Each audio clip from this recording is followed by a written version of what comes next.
Friends, fans, and fine folk, grab your drinks and snacks and come on down to the campfire for this short rest with me and my friend Thor Knai. Boo, boo, boo, boo. How you doing, Thor? I'm doing really good. Thank you. Good. I'm glad Thank to you for have you having here. me. I'm glad to have you here. How you doing? How's it been? What's the weather like where you are? General chit chat. Literally perfect. Might be mildly hot right now, but that's California for you. I like the heat. And Nice. you had Ed on last week, and we just met at the D&D Castle like 3 weeks ago, and then again, of course, we hung out at Gen Con just last week. So in a hard socializing for like 3 weeks straight. So Yeah, now there's a I'm lot like, of that. okay, I yeah, was gonna say like you just came back from Gen Con, Gen Con, right? yeah, How yep. were you there just for the weekend?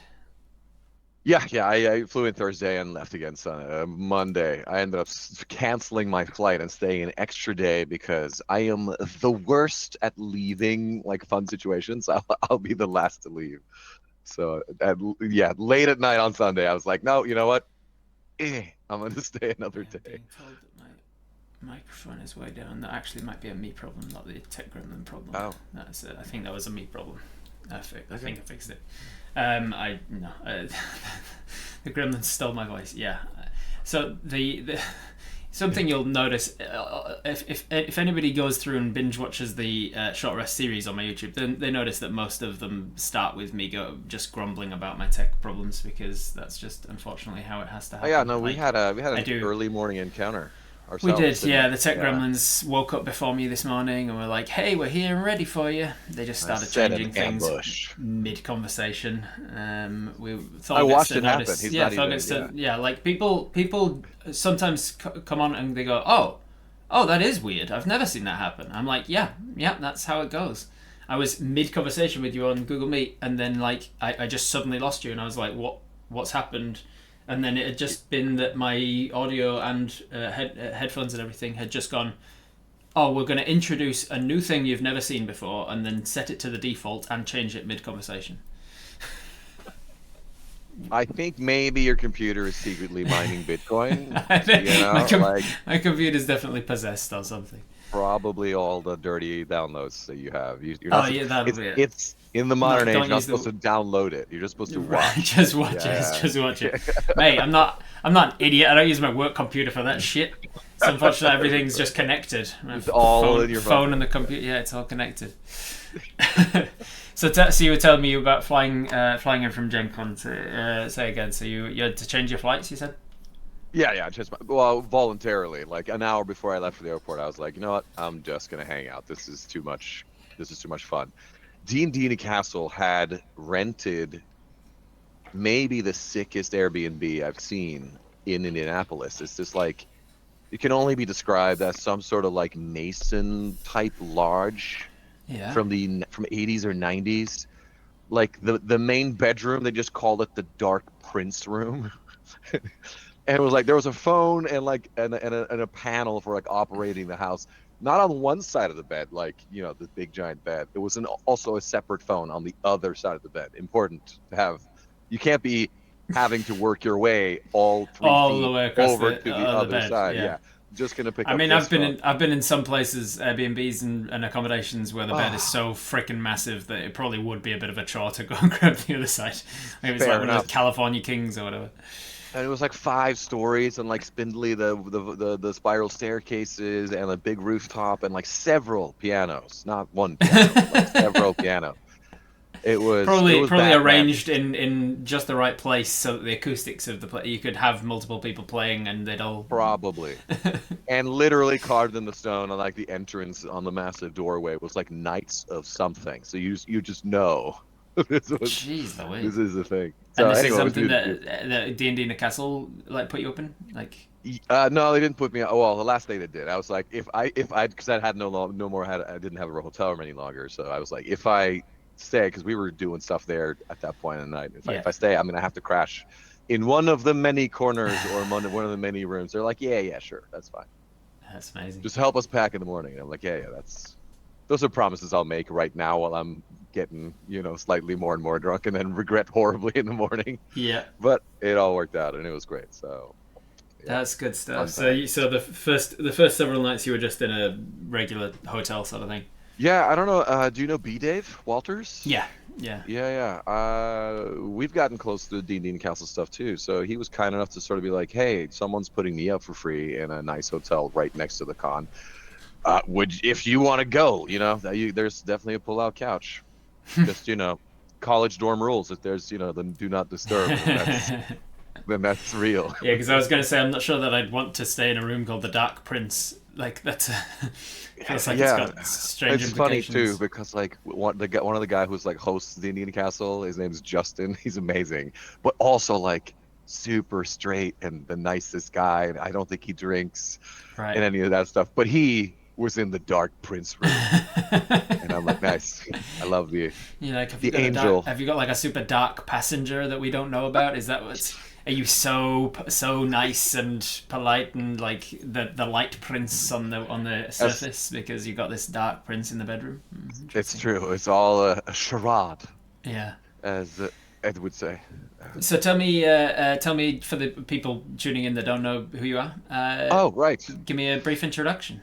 Sure, yeah. My name's Thor Knai, and I am only, at Thor Knai and all the things, and I am an actor primarily. I've been a gamer my whole life too, and that sort of isn't that far apart, right? Because it's all about the storytelling. Yep. So D&D was something I started early. I was like 11 years old, and one of my best friends at the time had an older brother who played D&D, and this was no ordinary older brother. Like this was anarchist, like punk 90s spike hair and like studs on the jacket Right. type guy who we thought was the coolest and also kind of scary. And he played D&D. So at some point we were like, oh my God, we want to try this cool game for the cool kids. And he's like, no, you don't want to play that. It's going to be like, and this was like second edition, maybe even like right at the end of first advance. And it was like, no, we're gonna have to make like 50 sheets of paper. He's trying to explain to us character sheets, thinking that would dissuade me, right? And I was just like, no. Same. The harder you make a game, like the longer it lasts and the more like involved it is, the deeper I am into that game. So that completely sold me, and now there was no way out. So we started playing D&D, and I was then. I had no idea that that's the sort of game that you would like to play. Super long and involved and complicated. God, have you tried it? If you haven't, I totally understand. I have absolutely tried it a few times. I've recently said to some friends, "Hey, it's been a while since we played. We should get together again." But that, like on all board games, is a lie. A lie. The how long a game takes. It is always a lie. That is how long the game takes if you know all the rules and you're playing with a minimum amount of people with a standard setup. Like you don't do any of the character building you can do, any of the sort of randomizing of the scenario, and you just go out of the box and everything is already sorted. Then it does, in fact, sometimes take 2 hours. If all of your rolls go exactly how they should. And, I think if it advances at a decent pace, like no, but we play tested it a bunch, obviously. So we ended up. Some of the games were 2 hours, but those were kind of the parameters. But we were pressured to make it as low as possible, of course. Yeah, I think all board games are, because I play a lot of board games, and I don't think I've ever seen one that's correct. maybe the really short games that say 5 to 10 minutes. It's like, okay, you've usually got them pretty spot on. And like Yahtzee can get it right? Because there's only going to be that many rolls.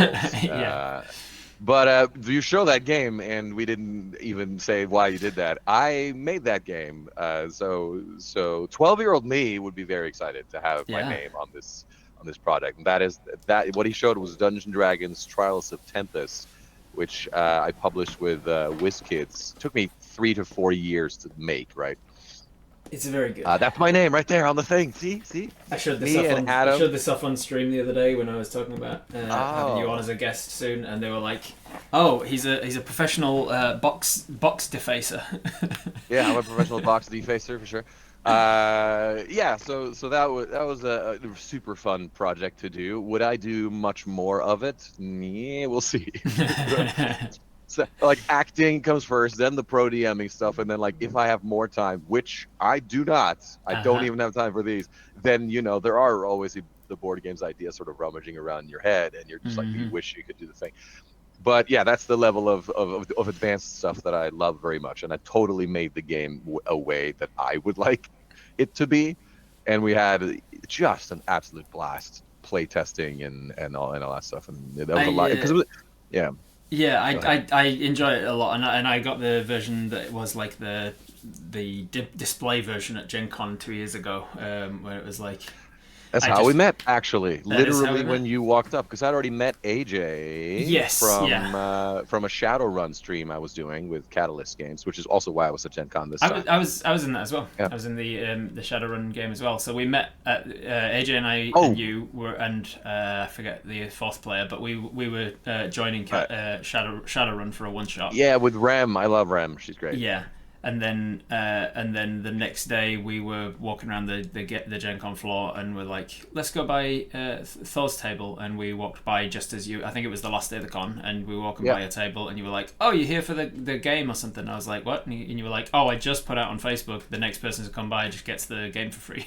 Just And get I was, the display version. and you were like, Yeah. do you want it? And I was like, how much room have I got in my suitcase? Yeah, I'll take it. Yeah, I would love it. Yeah. And I'm glad I did. And 'cause then we were best friends. and then we were best friends from then on, inseparable. Yeah. We were like that. We were like that. Yeah, That's very, me on that's me on top. Yes, we got close fast. I'm glad you've played it actually, and I'm also surprised and flattered that you've played it more than one time. I played it a few times. Yeah, I think three Yeah. times or something with friends. We played it at Gen Con. There was an evening true, when we we did. set up a game with a few people, and you were like, "Hey, so and so's wanting to play, and so and so's wanting to play. You wanna come by?" Yeah, we had Mark Meir, we had you Mark Meir, guys, we had a couple of cool people, and I now forget who they are. That's how terrible I am.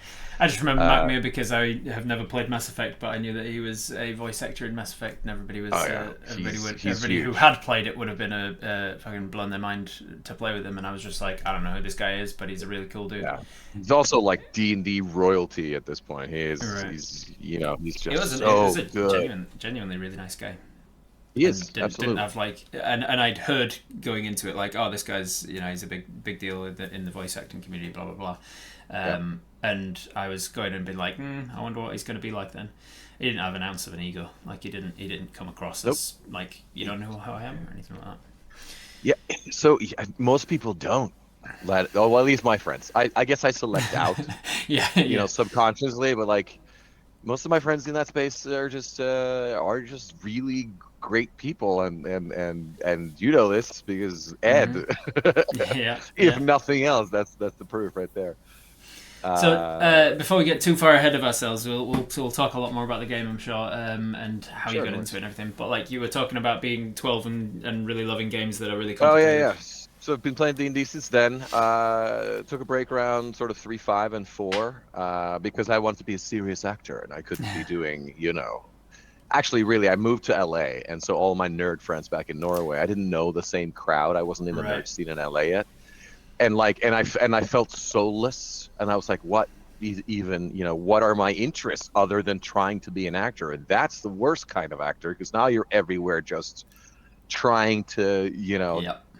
be like, what can you do for me? And like, oh, who are you as a person? I'm an actor. No. But who do but who are you as a person? And also so it's a tough couple of years for many reasons, but eventually I was like, fuck it. I need to get back in. My nerd roots are calling me. Mm-hmm. And started playing D&D again and got into gaming hard again. Bought myself a proper gaming computer. I built really again and have been just absolutely coasting that ever since. Because turns out being a nerd in LA and the huge community of just awesomely talented people here are all connected to a lot of the people that do all the big stuff. So then I ended up playing. Once I started again with 5th edition, like 2015, that group of people were actors and things that I'd met throughout that I was friends with, who were kind of nerdy. I was already drifting in that direction. One Sunday, they're like, we want to play D&D. Does anyone know how to play D&D? And I'm like, Well, let you me have take no you on a idea what journey, you- my friend. No idea what you've just signed up for. Yeah. So an hour later, we're at that person's house in Beverly Hills, and like Yeah. boom, here's D&D, let's go, and we have not stopped playing since.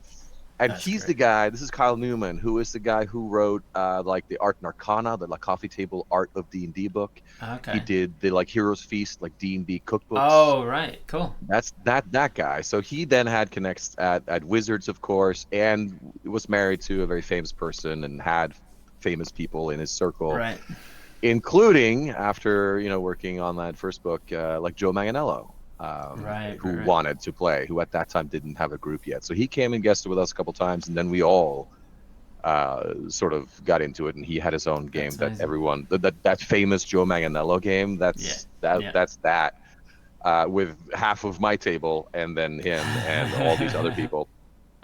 And then COVID happens, and Joe's at that point running a game for like 10 people, and that game is already huge, and those people are fiends. Like Mm, that's Vince Vaughn, that's Tom Morello, that right. is Dan Weiss, that is Yeah. the Big Show, that is all these very famous people. And we had Brad Wall was in there playing with us, Will Wheaton, we had Taron Killam from SNL, like all these people that he knows are just coming in to play D&D, and it was great. But then COVID hit, and he hates running. He's like, I'm not gonna. Run I online. don't want to run the stuff Yeah. online. It's too Yeah. much.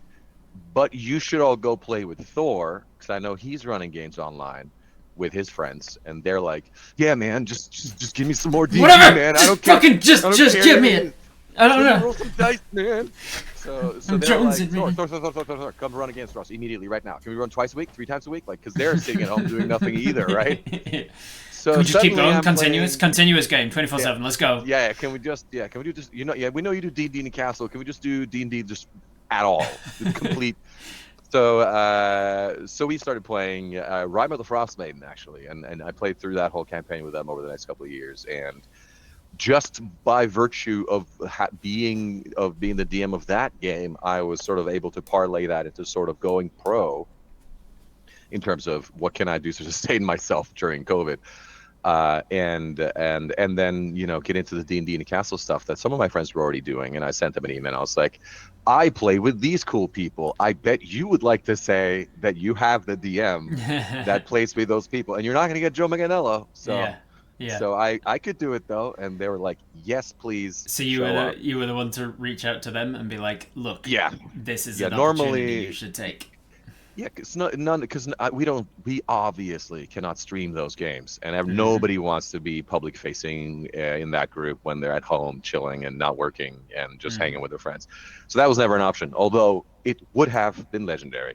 But obviously they're not into that, so we never did that. But Yeah. so no one knows why. It's not like I have a big stream, or I'm cool and popular like you, or I don't have a Viva the Dirt League sort of social anything. So I had to reach out, but they were into it, so I got to come out there, and then I wasn't awful. So I'd like to think. So I got to come back. So Yeah. Yeah. so now I've been there. It's been 6 or 7 times that I've gone Wow. to the D&D and Castle events. That was, yeah, I got my like 5-time D&D and Castle hoodie like last Wow. November. All right. Immediately lost it. I don't know where it is. It got stolen. Like Maybe. somebody just saw it and was like, why do I need to go through the trouble of actually doing it when I can just take this one? Yeah. So I'm the only DM there who's cool by association. Everyone else is like actually a talented person who has created some stuff. Yeah, And but I'm but imposter if the syndrome but if pretty the hard. people that they know by name for being great in D&D space are going to you for games in their home games, then that tells them enough information about Yeah, what you're capable of. I see the appeal. And as any other artist, I will constantly be battling myself whether or not that appeal is justified.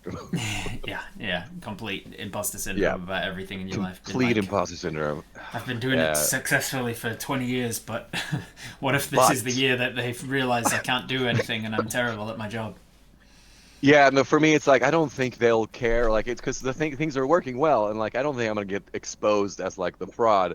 I'm just worried that people aren't having that come to D&D Castle and pay these vast sums of money to have the best D&D experience ever, because all these amazing DMs who do it professionally, full on, like who are full-time DMs like Mm-hmm. yourselves, and play now, are keeping a much higher hour of D&D in their life, like per week. They play so much D&D. You just get good when you do stuff a lot. Yeah. I don't quite do that. So like my level of game has to be, in a way, not that great, because I don't spend as much time. I don't have that much time to do it, and it's not sort of my main thing.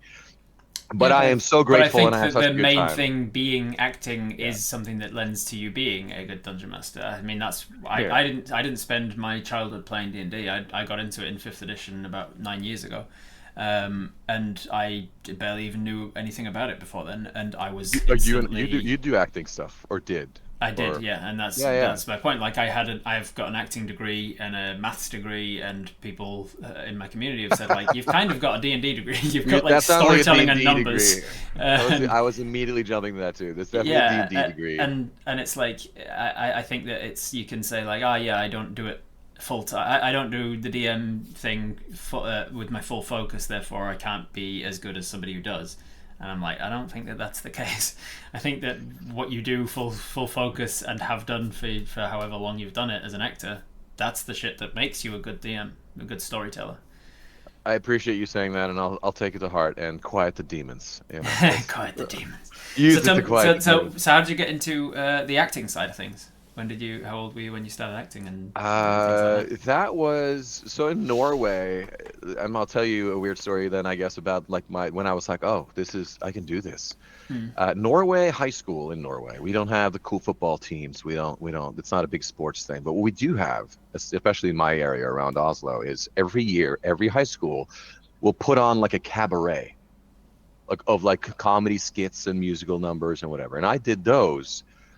And I did well in those. And like the cabaret I was in, it's all an ensemble. It's not like I was the star, but like it's an ensemble thing. And like we won the sort of national, like we won the Oscar or whatever for best ensemble, which was the only prize. It was like the best version of this Yeah. one year, and I was there sort of repping my school, right? Because then they take the top shows from all the different schools in the area, put it on like the big stage in Oslo with like thousands of people watching, and they're all drinking, right? So it's an easy audience at that point of like other high school people, because remember, we can drink at 18, so or whatever. So we won that, and like had to be there in the the storm of flowers and claps and Hell yeah. adoration in a way that was new to me. And God, It's that's intoxicating, isn't it? That is It's intoxicating. So that Attention and adoration for the work you've done. You're like, oh, yeah, like I need suddenly this you're always like, now. yeah, so in a way, that's part of it. Well, that was the part that made me realize, okay, maybe there's something here. Maybe there's maybe I can do something in this direction. And then I did some like TV stuff in high school, and again, it was like the coolest. Like Thor can't be in class today because he's shooting a show. Yeah. So again, the addiction sets in. And I just love being on set. I loved creating these things. I loved putting up those productions. It was just a joyful, happy existence.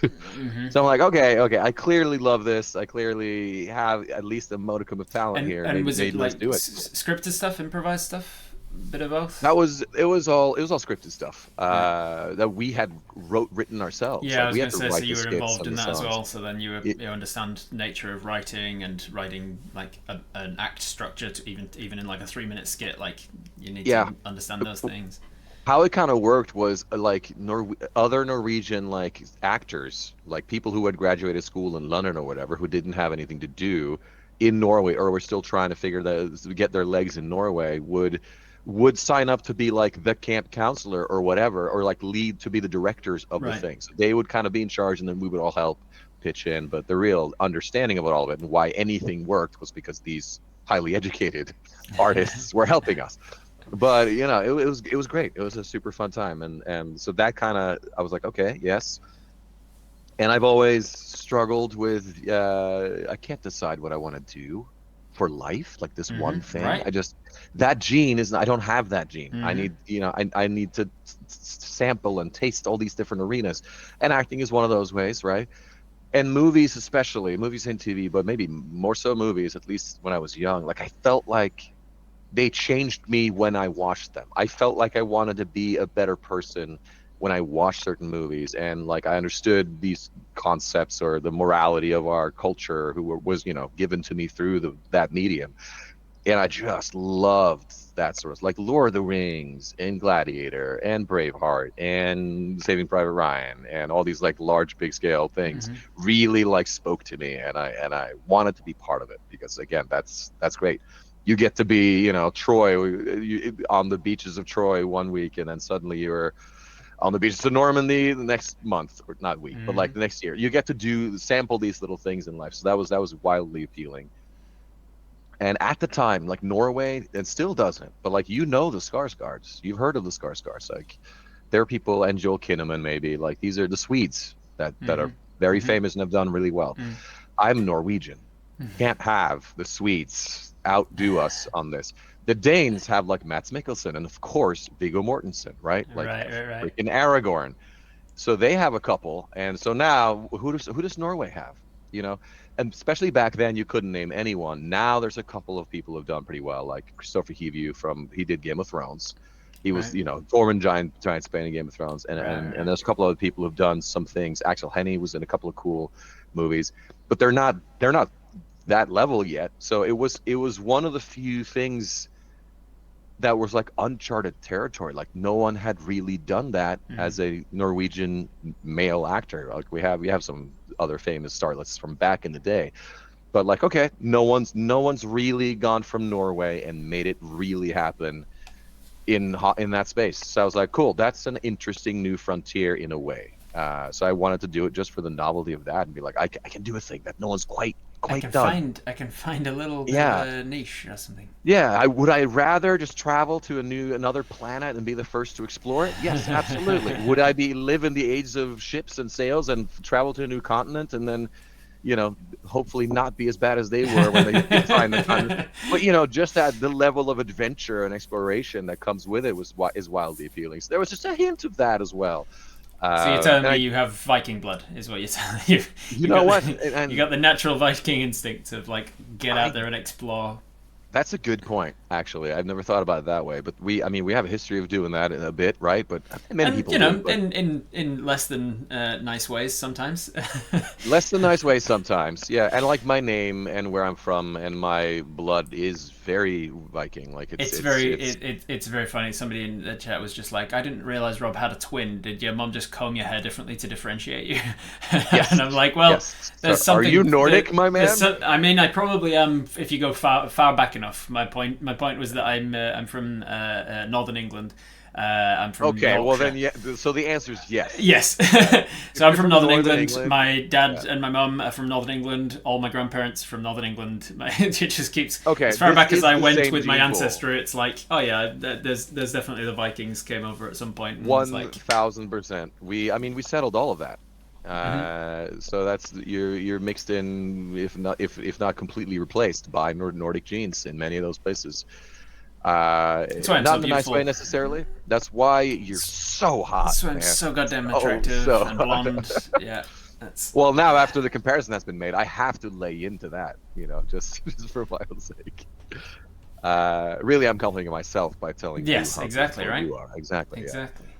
So yeah, and I mean, my name Knai is an ancient Viking name from a very specific place in Norway. Anyone named Knai are literally my family and are from this one place, or its extensions now. But it's been there since pre-Viking. Mm. It's a And huge farm. we were saying before the stream, I was asking you the Uh, pronunciation because the Nordic would pronounce the K, right? They would yeah, Knai. Knai. Knai is the pronunciation. And then you move to English speaking America. America, and they're like, Yeah. we don't say the K comes before an N. Yeah, it flows better. So I did that on myself, but I also suspected it would be easier to just go Nye. People ask Yeah. the question all the time, which I appreciate. But yeah, but that it means so it's the Nye word is Njavin, which is that's the root of it, Njavin, because that explains the area where this farm is, the Right. fertile plains or the farmland by the river bend Nja. Veen Oh, the is Njavin. fertile plains. Veen from Veenland. So it's Right. all that stuff. So these are the I love that. Nordic roots. Yeah. So Njavin is the name, and Knai is just a Yeah, abbreviation sure. over time. I mean, it Uh, definitely sounds like Navi. It sounds like it's mythological, like not, yeah, the When the Navi. Navi Yeah. came out, I was like, ha, that's funny. Yeah. I'm like, yep. That is Absolutely. funny. So then, so yeah, the acting How, stuff. Yeah. how long were you in Norway before moving? I moved immediately. It was high school, the cabaret stuff. I was like, I want to be an actor, but there's military stuff involved. You can sort of, you're supposed to kind of serve a year in Norway. Right. Just public service. We call it primary service, is what we call it. We don't call it military. Although that is Is it what it like is. an obligatory thing, or is it like more of a social construct of like you're expected to, but It's it's both. just right, Most people have to. right. Some people don't get called, and you can't say no. I'm in college now, and so I can't go. But everyone knows you could just go to college next year. So it's Yeah, like yeah, that's not really an excuse that holds up in conversation. But it's also part of the cultural identity because everyone it used to be all men, and now it's all men and women who want to can right. do that. So it's almost you're at a massive disadvantage in the entire culture and job market if you're like you want to apply for a job but you didn't do like now you have Yeah, to you explain didn't. yourself Yeah, what happened there. you didn't serve the Yeah. country. But That's I didn't get called and I was like what, and I'm from like a military family, like my family, my dad was in the Air Force for 10 years and I was born way up north at the Norwegian bases up against Russia from the Cold War. wow. So I wanted in, and I also didn't want to get called the year after because now you started something and suddenly you get called, right? So Yeah. I applied in. I was like, no, we're going this year. And the benefit of that is you get to kind of choose what units you want to do if they take you, which they normally will. Mm. Um, so I went to made sure I did like the most hardcore, like fighty, learn the most weapon systems on the ground, like Saving Private Ryan shit was what if I'm going to go in the military, I might as well go hard as opposed to be, in communications or logistics and just be Mm. driving a truck for a year. Hmm. Nothing wrong with that. We need that, but it's definitely a different flavor of military, Yeah. right? And this is So at 18. this was at 19, so right after high 19. school, and then I on purpose those units get trained to because we have as Norway have international obligations to NATO and stuff, and this was in Hmm. 2004 or three, and we were all in Afghanistan by then, so Mm. with a NATO mission to Afghanistan. So they had I couldn't pay for acting school because in Mm. America that costs a lot of money. So that was part of the reason. And two was like if I'm ever gonna have, and again this is the adventuring spirit, if I'm ever gonna have an experience like this again, now is the time. So like, do you want to basically go to war? Uh, and it was peacekeeping, right? But you're in a war Hmm. zone, and these are real warlike sort of concerns, at least, if not Hmm. at literal conditions on the ground. So I was like, hell yeah, we're doing that. I want that experience. I want to feel out what that's like. I want to be part of a direct part of the history of the world in that space, and idealistically thinking we were making a difference. Like this was back in Hmm. 2005 Yeah. when all this was fresh, and we thought we were doing a good thing. Yeah. So I went, got paid, the blood money for doing that for a tour, and took that money and went to, and like even before I left for Afghanistan, I'd already applied because it was like a 7 month tour. So I'd already applied, and it was like December to like midsummer. I'd already applied for acting school in LA to start in August. So like I knew I was going to do this and then go there Right. with and pay for it with this money from the army, and yeah, so that's what I did. So then I moved 3 weeks after I got back from Afghanistan.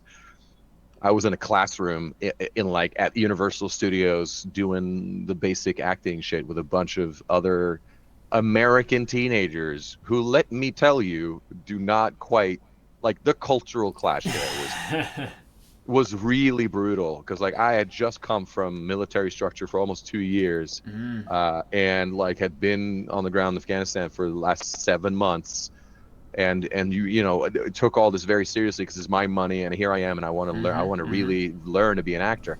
And these kids are just like, I'm here on dad's money. I don't care. We're going to acting Yeah. school in Hollywood. Yay! Let's just skip a class. I'm like, No, no, we're not. So I immediately became the uncool, like very serious person Right.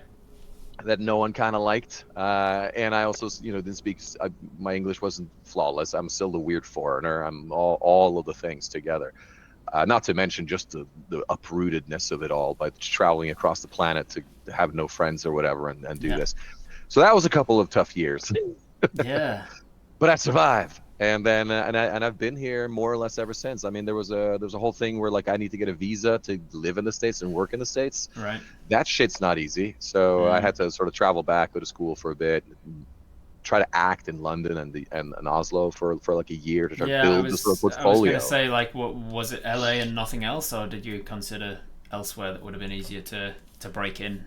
It would well, I don't I considered elsewhere, but I was also like, if I'm going to spend the time and do the effort and like this is the thing that I want to try to do, it's already crazy. Yeah. Why not go balls to the wall immediately? Like instead of doing all the work in London or doing all the work in Norway, doing great there maybe, and then suddenly have to start from scratch in the bigger market, Mm. let's just go. Let's just go and see what happens. So, It takes a special kind of person to make that work, though. Like, I visited LA enough to go, like, I'm never going here. I'm never moving this place because it is way too I love dog eat LA. dog, and it's not the style that works for me at all. I hate the idea of walking into an audition room and seeing 20 other people that are just carbon copies of me, copy paste, copy paste, copy paste, and then Yep. you walk into the room and it's like, what have I got? What am I offering? What? Yeah, why am I special? It takes a I guess you got to be unrealistic in a way. You got to be a Mm-hmm. total romantic. Yep. You got to be a Pretty, little bit of a narcissist. there's You have to have a sense of you're special, yeah, exactly that, or because the you or people at I least went through drama yeah, school with here in New Zealand, the people yeah, that I graduated with that then went off to LA ticked all of those same boxes. It was like the people who had a level of self delusion, yeah.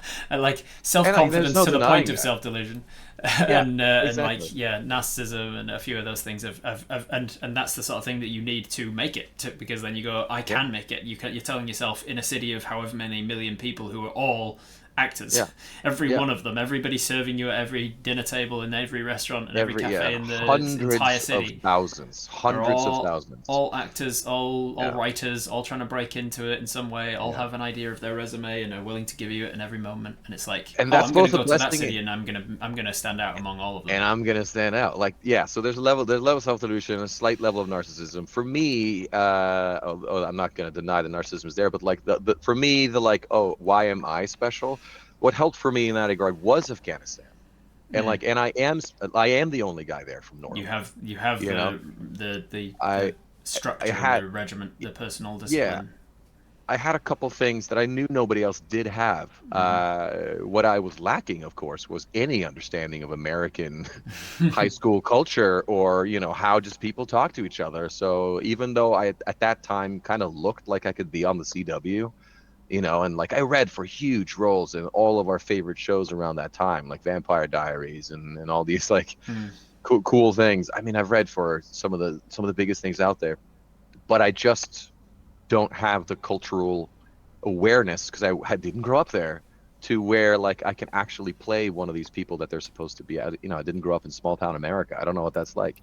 And a lot Yeah. of those people do. So I was special in kind of strange ways I was gonna that, say, like, yeah, did you notice you started getting cast as Norwegian, like, often? Did you? Was it like, still oh, do. you've got this? Yeah. Yeah.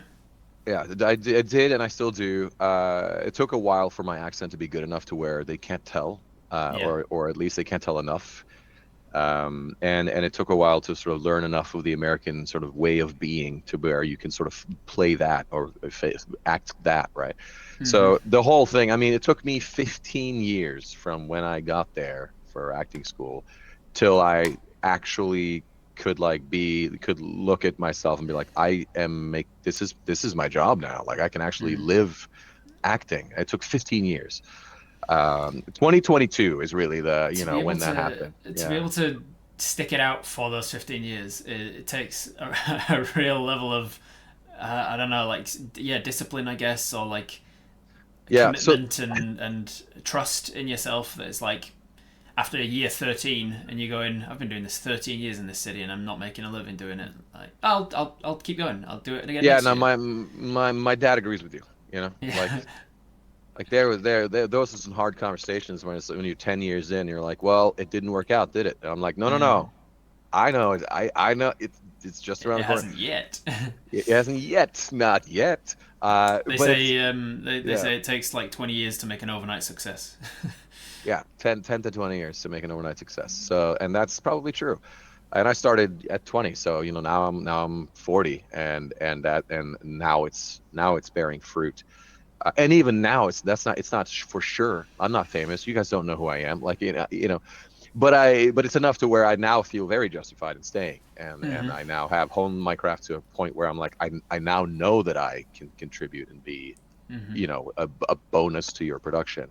I no longer walk on set wondering if I should be there, or Yeah. like if they are going to think I'm a fraud. Like now it's confident, it's easy. I am back to just loving it again Yeah. and enjoying the hell out of it, and it's a beautiful feeling after so long. Uh, but the thing that kept me going was, and this is why a lot of people quit, and they should. If you've been there 10 years, and there's no indication that this is going the right direction, Mm. you should do something else. I continuously got little nibbles. Like I did my first like big guest star was in Bones in 2007 or something. So it's only a few years later, and then I got my SAG card immediately, right, from Right. that, and got other guest stars here and there and co-stars here, and so I kept every year getting something where it was Yeah. like, oh, well, if this thing is good, then that momentum builds and I get the next thing. And then suddenly there's the writer strikes, and then there's Yeah. COVID, and then there's all these things that extend that journey. So my 15, now 20 years is probably really, 15 years of Hmm. actually being able to grind properly, and 5 years of bullshit happening. Yeah. But that's not true for everyone. So Yep. that's not, that's no excuse. It's a career where Yeah. you have to get really good with rejection, because Yeah. it's astounding to people that don't know the industry at all how many auditions people go for without getting anything, and how long you I've done have to three wait this for. week. Three this week. It's But I got to a point where when I was pursuing it full time, I got to a point where I was like, I need to do the audition and ignore the fact that I ever did it. Like, forget that I ever did that audition, because I can't ever sit there going, I you wonder if I ever got that, or if I ever, I wonder if they're going to contact me. And Yep. I would get called from my agent sometimes and be like, oh, they want to see you for a callback for XYZ, and I'd be like, I don't remember doing What? that. Yeah. What was that one? You will, and there's not for now, and you're exactly on point there, because that's what actors have to do. And you'll hear a lot of interviews where it's like, oh yeah, how was getting Superman, or how did you get Mm. this one part? And they're like, I got a call, and they were like, you, and I was like, I didn't remember even reading for it. And it was like, because that's what you have to do, and then Yeah, suddenly you you have do this get it. Yeah. self-preservation. Yeah, and then Yep. you go for the callback, and you're like, okay, I've got to remember myself. And then in the callback, they Yeah. go, oh, we just loved what you did in the first In the audition, and first just do one, that yeah, can you again. do And you're more of like, that? I don't, what did I Don't do? remember. Luckily, but that has changed for the better, in my opinion, Right, because you no longer you now do self tapes. COVID turned it from right. being self tapes sometimes to now everything self Is that tapes, just everything for now? good reason, because now it exists, and you have the video, and you can show it to whoever's relevant. They didn't have to be in the room, right? Right.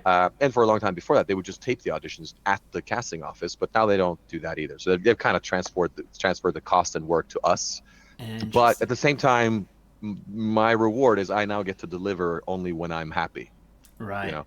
So when they go, oh, remember that thing that you read for, that they want you to read for the thing You're again, like, but like, sure. and I'm like, let me go Oh through my yeah, archive yeah, and definitely. find that part. I was like, what the fuck? I don't even What am I this. doing? Yeah, what? Well, and now at least the older I get, I was gonna say, I'd say like you go back and you look at these auditions and you go, huh, that was, I don't remember it, but it was kind of good, That's I good. was like, okay, yeah, yeah, that's nice. So it's Yeah, a fun archive to have. But yeah, you I need it. tell you, the thing that made me stop pursuing acting full time was 2017, I think, and I'd been pursuing it for about 10 years or so, give or take. Well, That's a good I've amount of been time. acting since You gave it a run I was there, yeah. acting since I was like 12 or something, but like doing it amateur dramatics and doing stage productions and things like that. But you were Um, doing it in New Zealand, right? Well, I moved to New Zealand when I was 18. So my teenage years I was in the UK, and Oh, okay. I was in Northern England, and then I did amateur dramatics. I was like, I quickly became like the lead star of my amateur dramatics group because I was like a big fish, small pond kind of thing, where I'm Yeah. naturally talented at it, and then my skill started developing from there. And so I was Yeah. given like the role of James and James and the Giant Peach and all this stuff, and then I moved to New Zealand after doing drama college. I did 2 years at school in the UK from 16, 17 That's the into schools about in the 18. UK are serious. If you get into those and you do those, you're the real deal. Yeah. So Yeah. I did instead of doing the last 2 years of high school, which are not compulsory, I was like, I already know at this point I want to be an actor, so why am I going to stay behind and do maths, English, science, and then like drama twice a week rather than do like full-time drama for my full Yeah, and then you curriculum? can do maths and science with your D&D groups once or twice Yeah. a week. At that point, hadn't known anything about role play games at all. Wasn't part of my radar growing up in any way, shape, or form. And so Hmm. I was like, I want to be an actor. I want to be an actor. That's definitely my driving force. It's where I feel like I'm called to.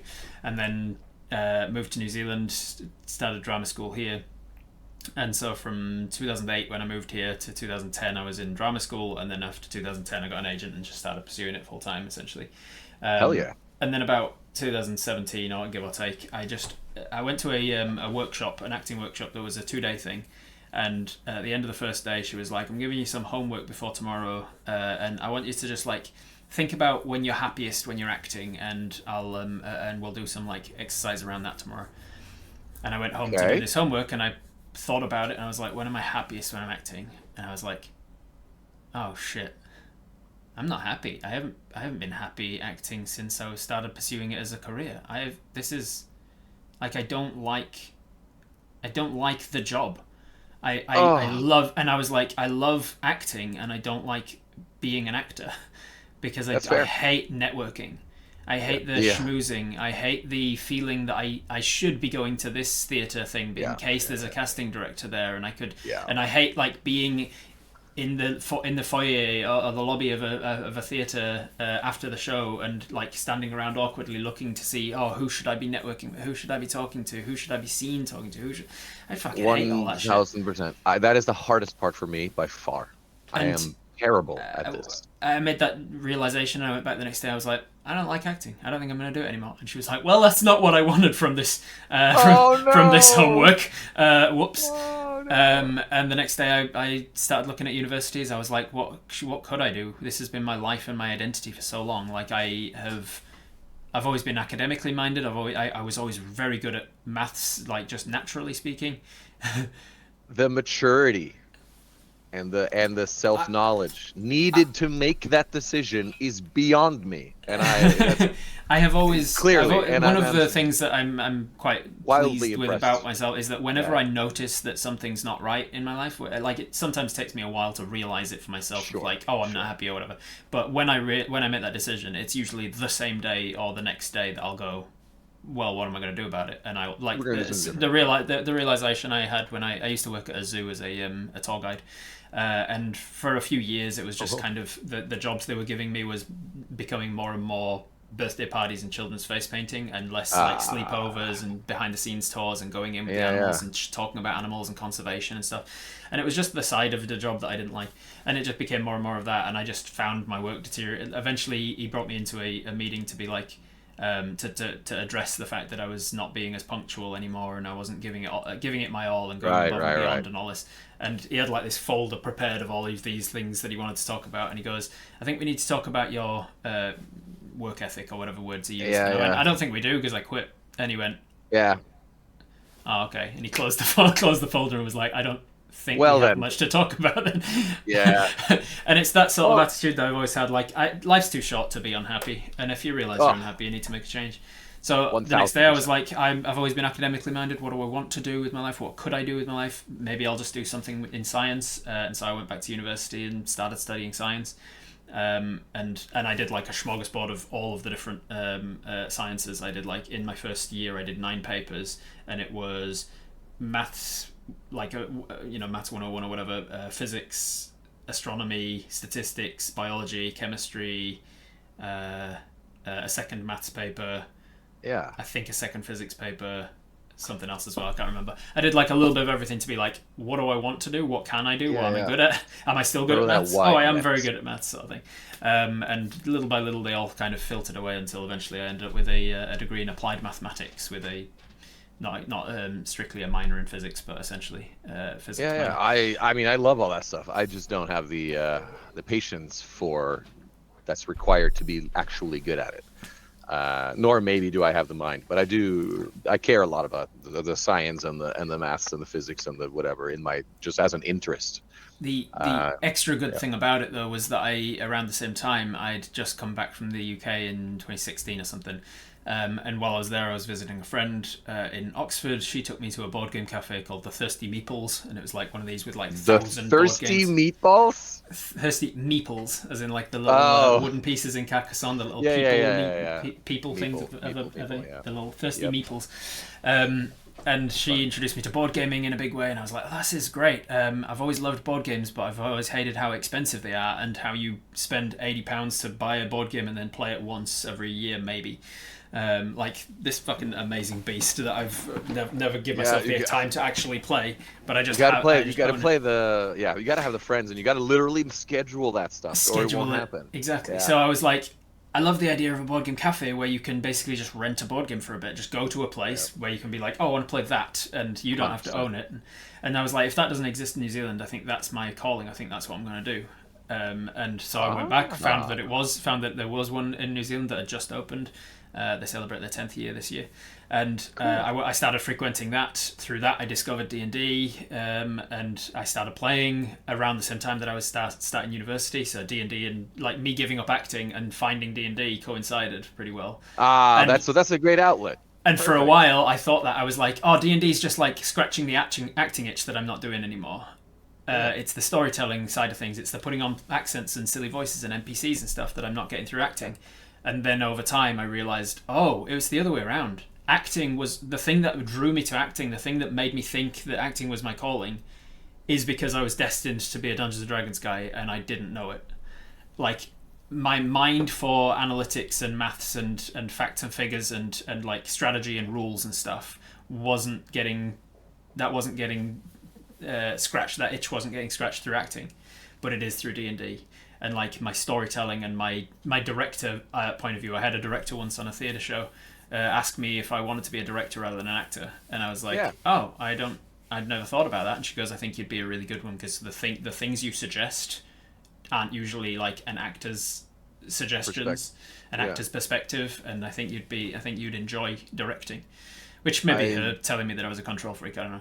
No, I hear you. Like I have the same sort of I have the same impulse, and I do want more. I mean, tell the certain story a certain way. Like, I'm more than happy to collaborate, but I will try to collaborate. I'll try to come give good suggestions that I honestly think are gonna help the process. Mm-hmm. Some are welcome, some are not. But yeah, I can totally see myself. One of the things at grammar school we got told was if you're ever going to try and give a suggestion to a director, you've got to do it in a way that makes them think that it was their idea.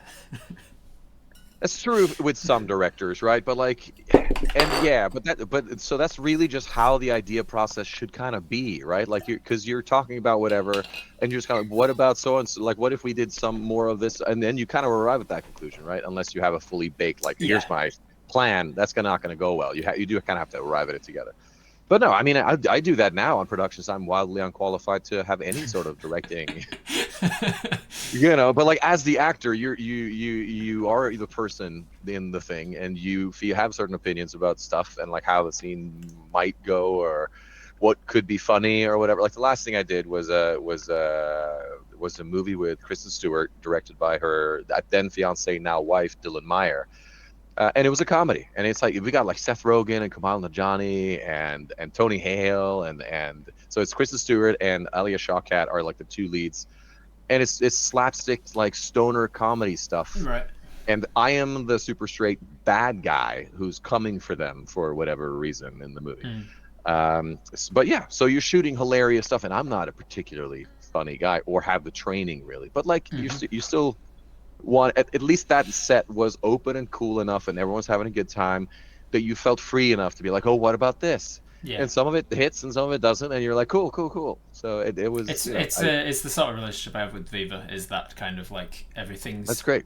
everything nowadays with Viva, everything is scripted, but it's scripted in a way of like ticking the box of like, we needed to script this, and then you go on set and you're like, Right, we right, needed right. to have a script, but Yeah, you got it's to have a not, direction, right? yeah, It's we got to have a more direction of a with it. But plan. if you The find script's a something plan. funny in the moment to say, oh, you want to suggest this or that, or on set, even like you're in the middle of shooting something and then you go, oh fuck, it would be funny if we got a close up of that and just cut away to this and then doop, and then you can change the script on the Yeah. fly if needed. And it's a And good that was environment when that feels encouraged, and not just by totally. the main character who can do this or the director that can do that, but like anyone Yeah. on set could suggest them. Like the guy just like doing something in the background with the fucking art department could go, it would be funnier if I put this over here, and then you reference the blah blah blah, and then people would be like, hell yeah. Yeah. Well, Dylan, the director of this one, she went out of her way before shooting started to like meet with us, specifically us bad guys, because she has a certain vision for what we should be or whatever. And also, we play Danes in this. They're Danish. I'm Norwegian. I play a Dane. They are Danes. But she was like, "Look, culturally speaking, I obviously am not as versed in whatever's funny as you guys are to you. So she immediately said, if you have fun sort of cultural bits that you can work into this, so it'd be extra funny for the people who know what's happening in that sort of way, then please, by all means, right?" So she was very open immediately of like, please go nuts, have fun with That's this, and just that'll make everything better. And I respect the shit out of that kind of approach from a director, because like obviously you don't know everything. Obviously people have great Yeah. ideas. It's all a collaboration. Be like, hey, I Yeah. trust myself well enough to know what I'm really good at, what my expertises are. I trust Yeah. myself well enough to know that I don't have whatever expertise you have. So Right. therefore, I'm opening it up to be like, you can bring things that make sense for you. Did you Yeah. have to do you have to study accents to get to be able to play the other Scandinavians? Yeah, Whether they're like, hello- hey, you got the right look. How's your Swedish? Yeah, How's your Danish? generally not so much, because it's the English version of their accents. I can pick Mhm. that up really easily. When it Right. comes to, you're gonna sound like you're a native in that language, like saying the words in Danish or Swedish, Right. but sound like you're a native speaker, that requires work. So Yeah. I did spend a lot of time trying to get my Danish right, because there's a mix of English with Danish accent and Danish lines amongst ourselves in the movie. They like wanted to keep it Danish because they make fun of it basically, Yeah. which they should. Danish is hilarious. But yeah, so that required more work actually than I've had to do on any other accents, has been for Right. how to sound properly Danish. And I don't know if I succeeded, but good enough. So I'm relatively known for among my community for being very good at accents, and it's Nice. again like I've always had this thing of like I've never felt it braggadocious or immodest to acknowledge things that you are genuinely good at. Because Yeah, you might have an ear for it. Yeah. like I'm very good at accents. Always have been. I've learned recently because I'm going through an autism assessment at the moment. The autism doctor asked me if she could chat with my mum as well, so she could ask her questions about what I was like as a kid. And I was sitting there listening as my mum gave the anecdotes of like, oh yeah, he used to watch the same programs over and over again, like Friends and Simpsons and stuff, and he would pause it and then repeat the lines that they just said and try to like mimic their accents, and then come up with like how he would have said it differently and stuff, and essentially practice how to be a person, which is apparently quite an autistic thing to do. It's also I a didn't very remember actor doing that. thing to do. Actor in I didn't training, remember that at all, but it suddenly was like, oh man, that's probably one of the major reasons why I'm so good with voices and accents, because I used to literally practice it as a skill that I didn't know I did.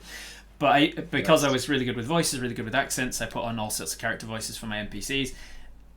I used to have a channel point redemption here on Twitch where people could spend a certain amount of points and say attempt a blank accent, and then I would practice it, and I would go into the International Dialects of English archive and I'd listen to them and I'd like listen to the voice and I'd really practice it.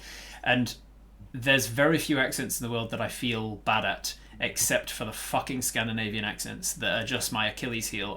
Every time I just cannot do Norwegian, Scandinavian, Danish. Like I've listened to them over and again, and I'm like, they're all such good English speakers. Everybody there speaks such fucking good English that it's like they're subtle accents. They're subtle enough that it just is hard to That's put it true, on. although it doesn't have to be that subtle. I mean, a lot of the time, you really kind of put on a little extra to sound like you're super from there. I don't know, have you seen the show on Netflix called Norsemen? No, I haven't. There is so Norway, after all of these shows about Vikings and what Vikings should sound like if you put an Australian in the main part. That then has to do with kind of like a British, but kind of like not really, kind of like a savage British. But anyway, so the Viking accent, the way you hear it on those shows, not really true. Here. And definitely not the standard Scandinavian accents that we're doing right now. So Norway made their own show, like to rip on all of the Viking shows.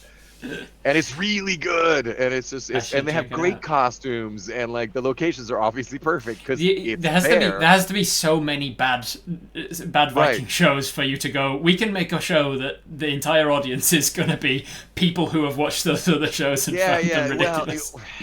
Well, I mean, it is in its own right just a funny like comedy kind of, but it's extra funny because they are shitting on all the other Viking shows. In a good way, and they're funny because they shot that in both Norwegian and English at the same time, just to really, like, they'll do, and blah blah blah blah blah. That's the scene cut in Norwegian, and now we do the same scene, but in English, and action, and then you get this, and then they really exaggerated their accents, so it sounded a lot like this, and it's really weird melodies and stuff. And of course, most Norwegians don't really talk English like this; they have a much better accent than this. So yeah, but I thought it was hilarious. Obviously, watched the whole thing and recommend it every time I can. Nice. But I get why you say that, or those are difficult because it is very specifically I find, subtle. And I find the accents that have like a lot going for them, or like a particular phrase that I can use as like an on ramp to be like, if I say this, now I'm into the accent. Now you feel like you're in it. I can put it on. I can feel like I'm wearing Totally. it for a bit, and then it eventually like starts to like my awareness of putting it on just goes away, and I just relax into it. But the accents that are too close to my own personal accent, my real voice, I suppose, it's easy to you put it on and you're feeling it and you're like, yeah, it's good, and then it just slips back into your own and you haven't noticed that you've slipped back, and you're like, God damn it, I've lost it again. That was definitely the Danish problem, because like it's the same, it's very close written language, Danish and Norwegian, but it sounds wildly different. Danes swallow most of their vowels and aren't speaking clearly at any point ever. They're mumbling all their words. No, not to rag on Denmark. They know this. There are literally comedy things that are well known in Scandinavia, where a couple of Norwegian comedians made a whole thing where Danish society was collapsing because Danes could no longer understand other Danes either. And it's funny because that's one of the things she was like, oh, culturally speaking, like, this is, if you know anything funny, like, make it happen. So I was like, I know exactly. All the bad guys can just mumble to each other giving commands and none of them understand it. Yeah, there's like words that were made up in that sketch that sound very Danish to everyone, but it means nothing. So I absolutely put one of those words, that one especially famous word from that sketch, into this movie. So the people who know will be like, oh shit, no, he did not. Easter eggs for people. Yeah. Yeah, I love that shit. There's similar things said about New Zealand as well. Like we've got very tight jaws here. Everybody, like, the New Zealand accent is so close-mouthed, and it's like a laziness of not opening the mouth. And so that's why all of the New Zealand, there's like the stereotypes about the New Zealand accent is that all of the vowels shift up one. So pan becomes pen, and pen becomes pin, and pin becomes peen. Oh, right. Everything gets shifted up in the mouth because the jaws funny. are tight. Yeah. And it's very swallowed sort of sounds here as well. That's great advice. Whenever I have to do New Zealand, I'm going to remember that one. Shift it all up a bit. Yeah. So gear. So you moved to the States. You went straight to LA. How long before you started? You went to drama school, you said, but like how long before you got the actor's agent and things? Because do you need the SAG card to get an agent, or do you need the agent to get the SAG card? Kind of, sort of. I mean, there are catch-22s in the well involved. It's kind of a process of people in the same sort of layer of the industry you help each other trying to reach the next layer. So like out of acting school, I went to the New York Film Academy, acting conservatory 1-year program, and at the end of that they do showcases. And a lot of drama schools will do these, right? Once you're about to graduate, they'll have industry professionals come in and look at the outgoing class. And I, luckily, one of two people, I think, for my whole year actually got a manager out of that. So I was kind of in with a chance immediately in that sense, and then that mean once you have one rep, they have established relationships already. So you work well with them, they'll get you an agent or help you get in. They'll be able to call their friends and be like, look, I have a client, really like that guy. You should take a look at him, and now they'll see you, and that's half the battle. Is Yeah. more than half the battle is get them to see you. So then you get an agent and a manager, and then they might be low level because they're still taking talent out of acting school, which is not really, they're not great or established or going to make you a lot of money, but they're still trying to make their own business going on, their own management company or their agency or whatever. So they need to catch them early and then make those people successful to then move to the next tier or whatever themselves.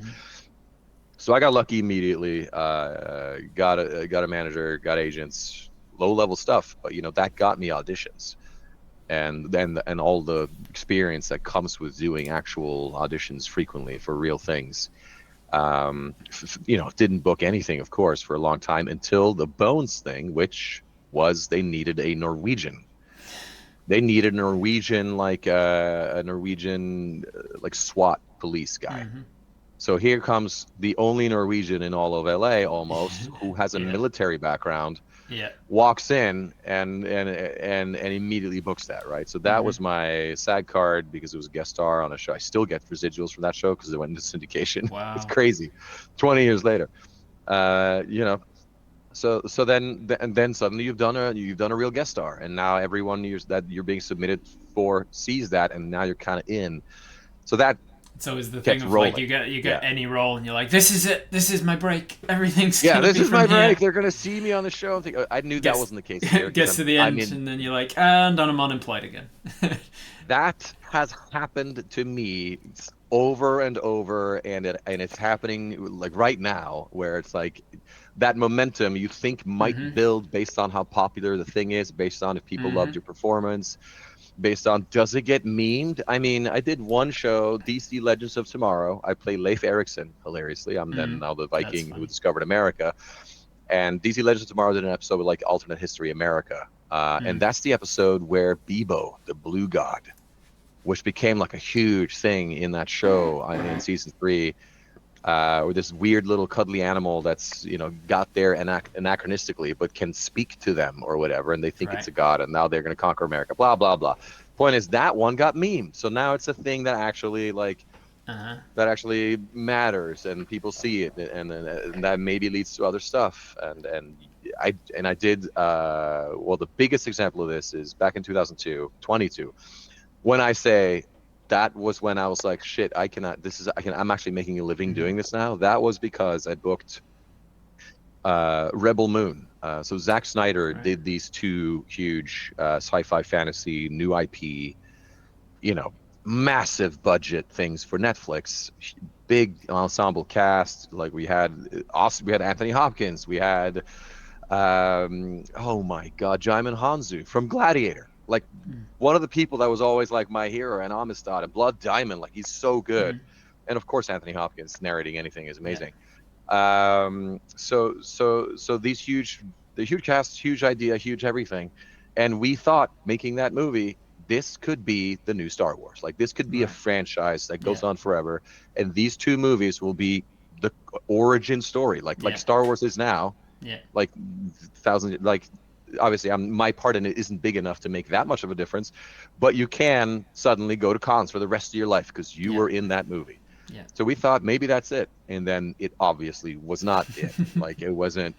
It was handled poorly by the powers that be, and they released the baby version and blah blah blah before they gave the Zack version. That's the actual movie. The other thing is like a truncated, cut down mess for children. That even though they sold it as it's ridiculous how often there's just like a push for like release the Zack Snyder cut. Like how has it happened so many times that people the production studio don't just go, hey, maybe we should just start with the Zack Snyder cut. Because they thought it was going to be a thing where they could generate more interest for the same property by holding back the Snyder cut and doing it later, because it was now a whole thing for Justice League. So they did it on purpose. It was planned. And Zach didn't necessarily know as far as I know, but like he wanted to make that movie going in. They said, yes, we'll fund it, but we want our children version. We want the family friendly version for the Disney version which is hilarious because that's exactly what we're trying to not do. The whole movie was marketed and PR and everything was around this is an adult version, like an adult universe in the sci-fi fantasy space. New IP, it's going to be for adults. It's The Witcher but sci-fi, right? Like, and then they go ahead and release the baby version. Right. Look at our cool adult sci-fi, and it's just it just cuts down to sort of a meh Disney-fied movie, and so that lost all the audience. No one was impressed because they didn't have the nostalgia to build on. Like they had to impress so hard out of the gate to fight the titans in the space of established IP, and they blundered by not doing that. They went, we think this is so good, and this is just how they did it, so we can do it too. No, you can't. You are not an established IP. You know, you have to wow immediately, and then you can do whatever you want later. Yes. So they failed, and then they released the Snyder Cut, of course, which was the real version of the movie, which was super adult and full of lore and very like 40K meets Star Wars meets whatever. Right. But no one watched that, and it wasn't advertised because by then it was already clear this was a universally sort of not universally, but it was a badly received movie. And they had 6 movies in the series, right? Like they were gonna make. So that was one. Like I did those movies.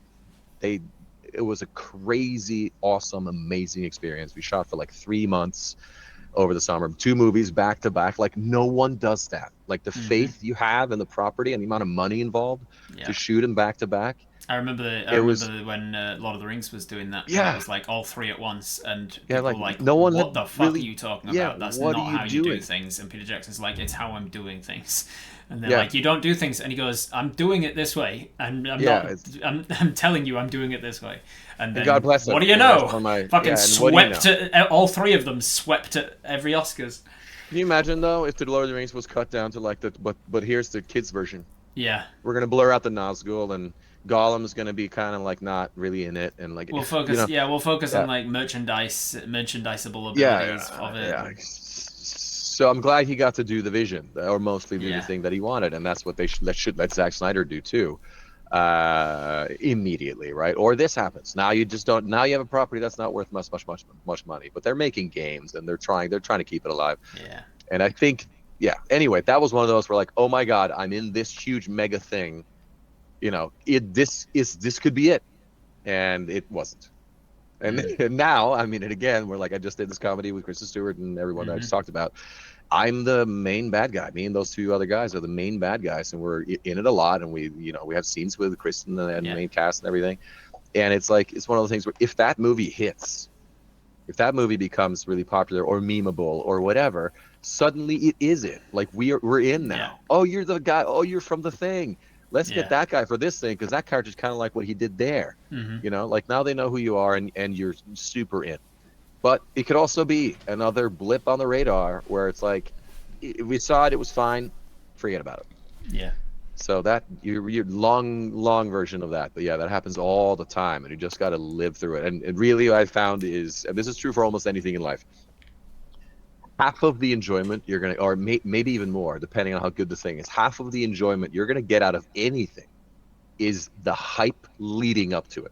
Yes. The amount of joy and excitement and happiness you get for this thing that's gonna happen, be it a family vacation or that one party or this movie that you're in, like all the joy you're feeling leading up to that, and how much you hype it and are excited, that's like almost most of the joy you're gonna get out of it, because then the event happens and maybe it is great, but that was like 8 hours or whatever, as opposed to the 3 weeks of being like, woo, you know. Or it's terrible, and the thing might have been bad, but at least you had the 3 weeks leading up to or whatever being very excited and like getting like bonding with your friends over the thing you were gonna do. So I find hype to be way more important than I realized earlier in life. So right now I'm in the hype stage of this thing, and I'm very excited, and I'm enjoying the hell out of, There's just something to be said. When does that release? Have they got an idea? I don't even know.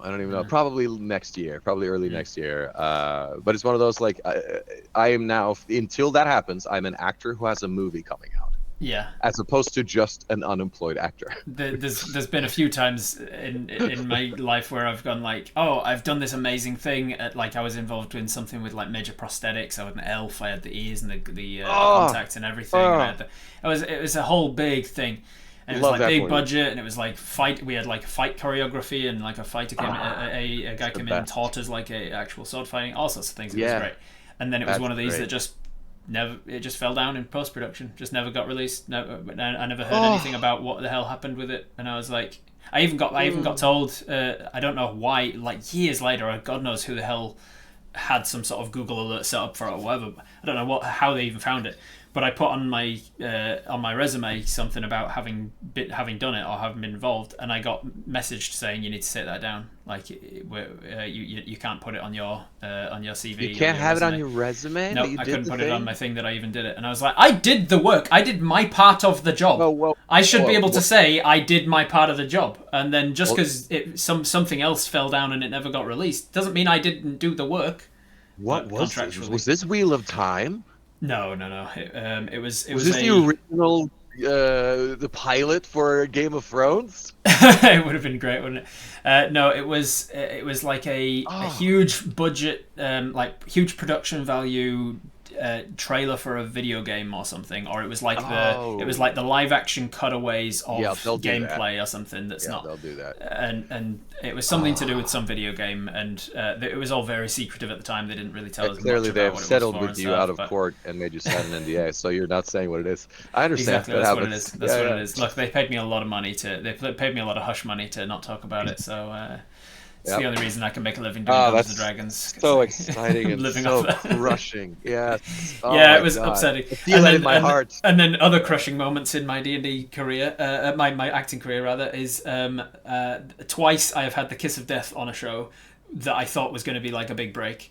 Like two different Ah, times, I have been involved in an already pre-established TV show IP that was well liked and uh-huh. popular, and then I get involved in it about halfway through the last season and go like, and my character gets sort of Like, oh, ingrained from you're secondary gonna be character in it. into, Yeah. hey, next season you might actually be like primary character kind of thing, and then it gets cancelled. Canceled. Wow. I Well, at least then, so at yeah. least in those cases, it wasn't because you were bad, right? Like I hope it not. wasn't your fault. I have a couple of those where it's like, but was I terrible? Like it Yeah, was. was it cancelled because me? Yeah, I mean, I did a show called Rain on CW that was about like Mary Queen of Scots in the French court, whatever. It was super teeny, but like beautiful, great costumes, great sets, shot in Canada. I had my character was gonna be like I was involved with Anna Popplewell from Narnia, right? I was like super into it. I Right. was so excited. Talked to her a bunch. She was the most gracious about my dumbass questions. This was earlier in my career where all this is very fun and new. It's still fun, but it's not new. But so we had a great scene, and the whole thing is like her character was already pregnant and not married and in huge trouble. My character was secretly gay, a count, like well positioned, secretly gay, neat, like getting older, and his dad's threatening to like you're going to be disinherited if you don't fix this because Hmm. it's going to come out what you are. So I needed a beard. She needed a husband immediately, and I was like, that is such a cool story, and the drama of like who says what to who and who knows the thing, and Mm. so there's the whole scene takes the whole episode that we shot. The one I was in was basically like if you are in because we explained this to Yeah. each other kind of in code, and I give her a candle. I'm like, if this is something you can see for your like that you're into, in would have been but in a perfect British accent. Yeah. Light this candle in your room at night, and I'll know.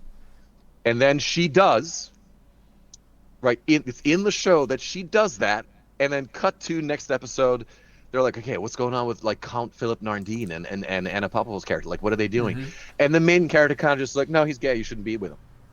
And then the storyline's abandoned. Like she finds some other guy she now marries, Ah. and I'm like, oh, okay, so I was What? Yeah. bad. So Like was I what? just really bad at What it? Did I fuck that up and they What? didn't want me in it Yeah, anymore? what I happened? I was in a Oh, show. I was in a British show, a sitcom called Two Pints of Lager and a Packet of Crisps. Just a nice. relatively low budget sitcom, but it was popular, and I was in season 6, I want to say. And I was introduced as one of the main characters' younger brother, who was like a bit of a delinquent, a chav, and he was just kind of like lay about doing nothing with his life, and he was like 16-year-old kid that's just like a real pain in the ass, and she hated him, but he got kicked out of his home, so he came to live with her for a few days, and I got introduced as that character. And not only that, but I got one of the other main characters pregnant, because the entire episode that I was in, she realised she was pregnant and was trying to work out who the dad was, and she couldn't remember because it was a night of drunken fun and whatever, and all she remembers is how he grabbed her boobs or whatever. So she's going around asking all the other characters in the show, like, grab my boobs. No, it's not you. And then I'm introduced separately as like a B plot, as like, oh, what's going on with him? And then at the end of the episode, I grab her boobs from behind and I'm like, you're right, slutty. And she goes, oh my god, it's you. You're the father. And so I was like, oh, I'm one of the main characters' younger brother. I'm one of the other main characters' baby daddy. I am in for next season, and then they cancelled it. And then I moved to New Zealand, and then there was such a cult following. Like, it's such a low budget show, but a lot of people loved it. They're huge And fans, so years later, there was enough demand that they brought it back. But I moved to New Zealand by that point. I didn't even get reached out to, I don't think. And and so they just kind of with a line they just wrote out like, oh yeah, he moved away or whatever. He moved to New Zealand. That would have been funny. That would have been funnier if he moved to New Zealand. Yep. They just wrote it out with a line. So that happens, absolutely. It's real. So let's talk more Dungeons and Dragons-y things. So let's talk a little more about this game, because I really want to know more about the background of how it all became. So that group that I was playing with Kyle Newman and everyone, we were like, we should make a D&D board game. I've always wanted to make a board game. I used to make board games as a kid, terrible ones, or like board gamify the video games I was playing, right?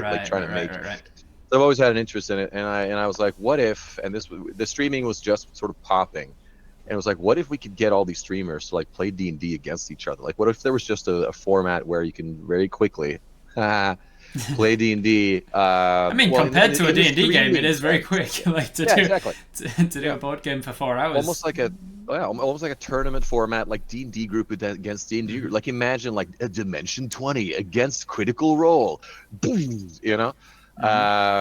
So we were like, cool, let's do a format that's and like all the MOBAs were very popular, and they still are, Dota and League of Legends and Here's the Storm and all that stuff, Overwatch.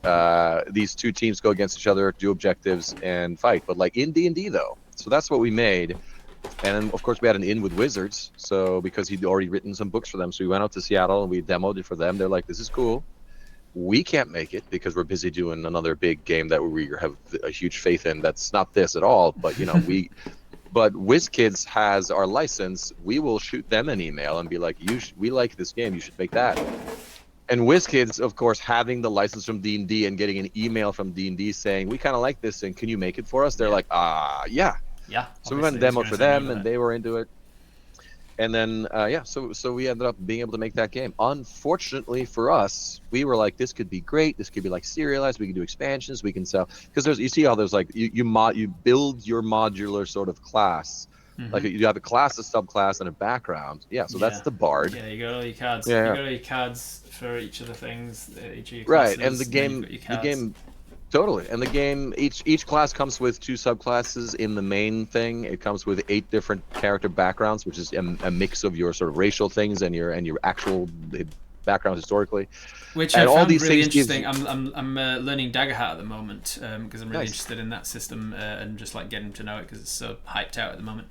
But it's interesting that the Daggerhat system uses a similar kind of mechanic as well. Of like, really? It's basically you go, you choose your class, and then you choose your subclass, and then you've got like a deck of cards, and it's like all your features are basically you choose which things from your subclass cards that you've got, and then your race comes on a little card that you can reference like all the things you can do with your race. Really? Your background is a card. It's basically I recognize the same things, and I'm like, okay, well, I'll take that as a compliment. Thank you, Daggerheart. There is no way none of you in that team, because I know a lot of them, never played my game, so I'll take that as a compliment. That's great.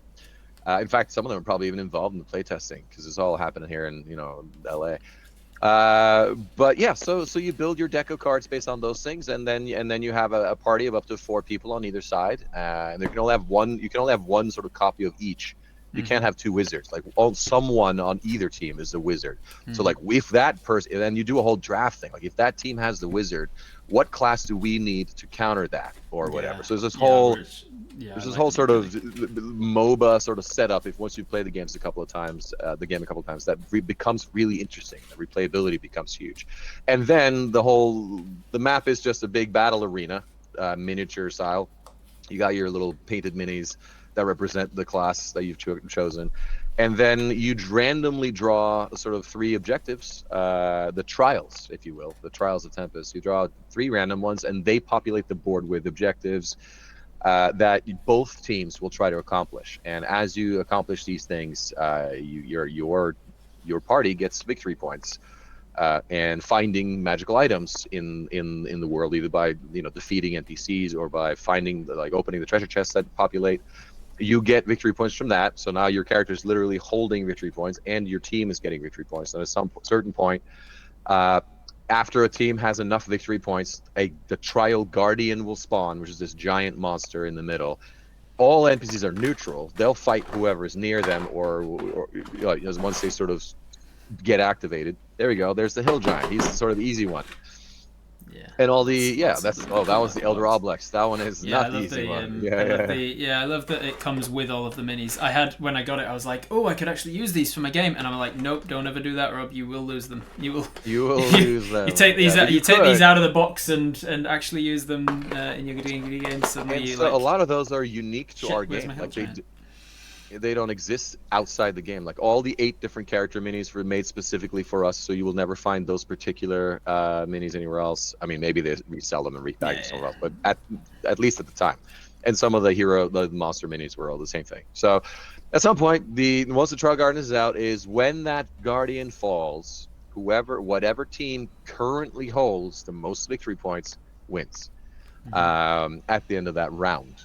So yeah, it becomes you kind of do your own thing for a little bit, doing objectives and kind of testing the other team because there's full PvP. Yeah. And then your abilities are cards, right? So you have a hand of cards and a deck that you draw from. Yeah, I was just going to show it off. So you've got your class card. I love that it comes with recommended, so that people who don't know better, I'll just go thief subclass and I'll choose the character of Nari because she's good for rogue or whatever. And then you can choose to change it up, but it comes with a recommended on it. And then all these characters with your features, and these would be like some of the rogues ones, and each one's like a card, and you can have them laid out in front of you, and it's a much easier way of going, oh yeah, this is what I can do. I've got a card for it, rather than it just being a section of my character sheet. A section of a giant character sheet, exactly. So whatever your hand is what you can do, plus a set of just very basic actions like you could always do. But yeah, so it becomes a cool mix of doing the objectives, fighting some NPCs, and then it leads up to the big sort of clash in the middle where you're in the lead, you got to kill the Guardian, but you can't lose. They're going to go do other stuff that gives them more victory points while that's happening.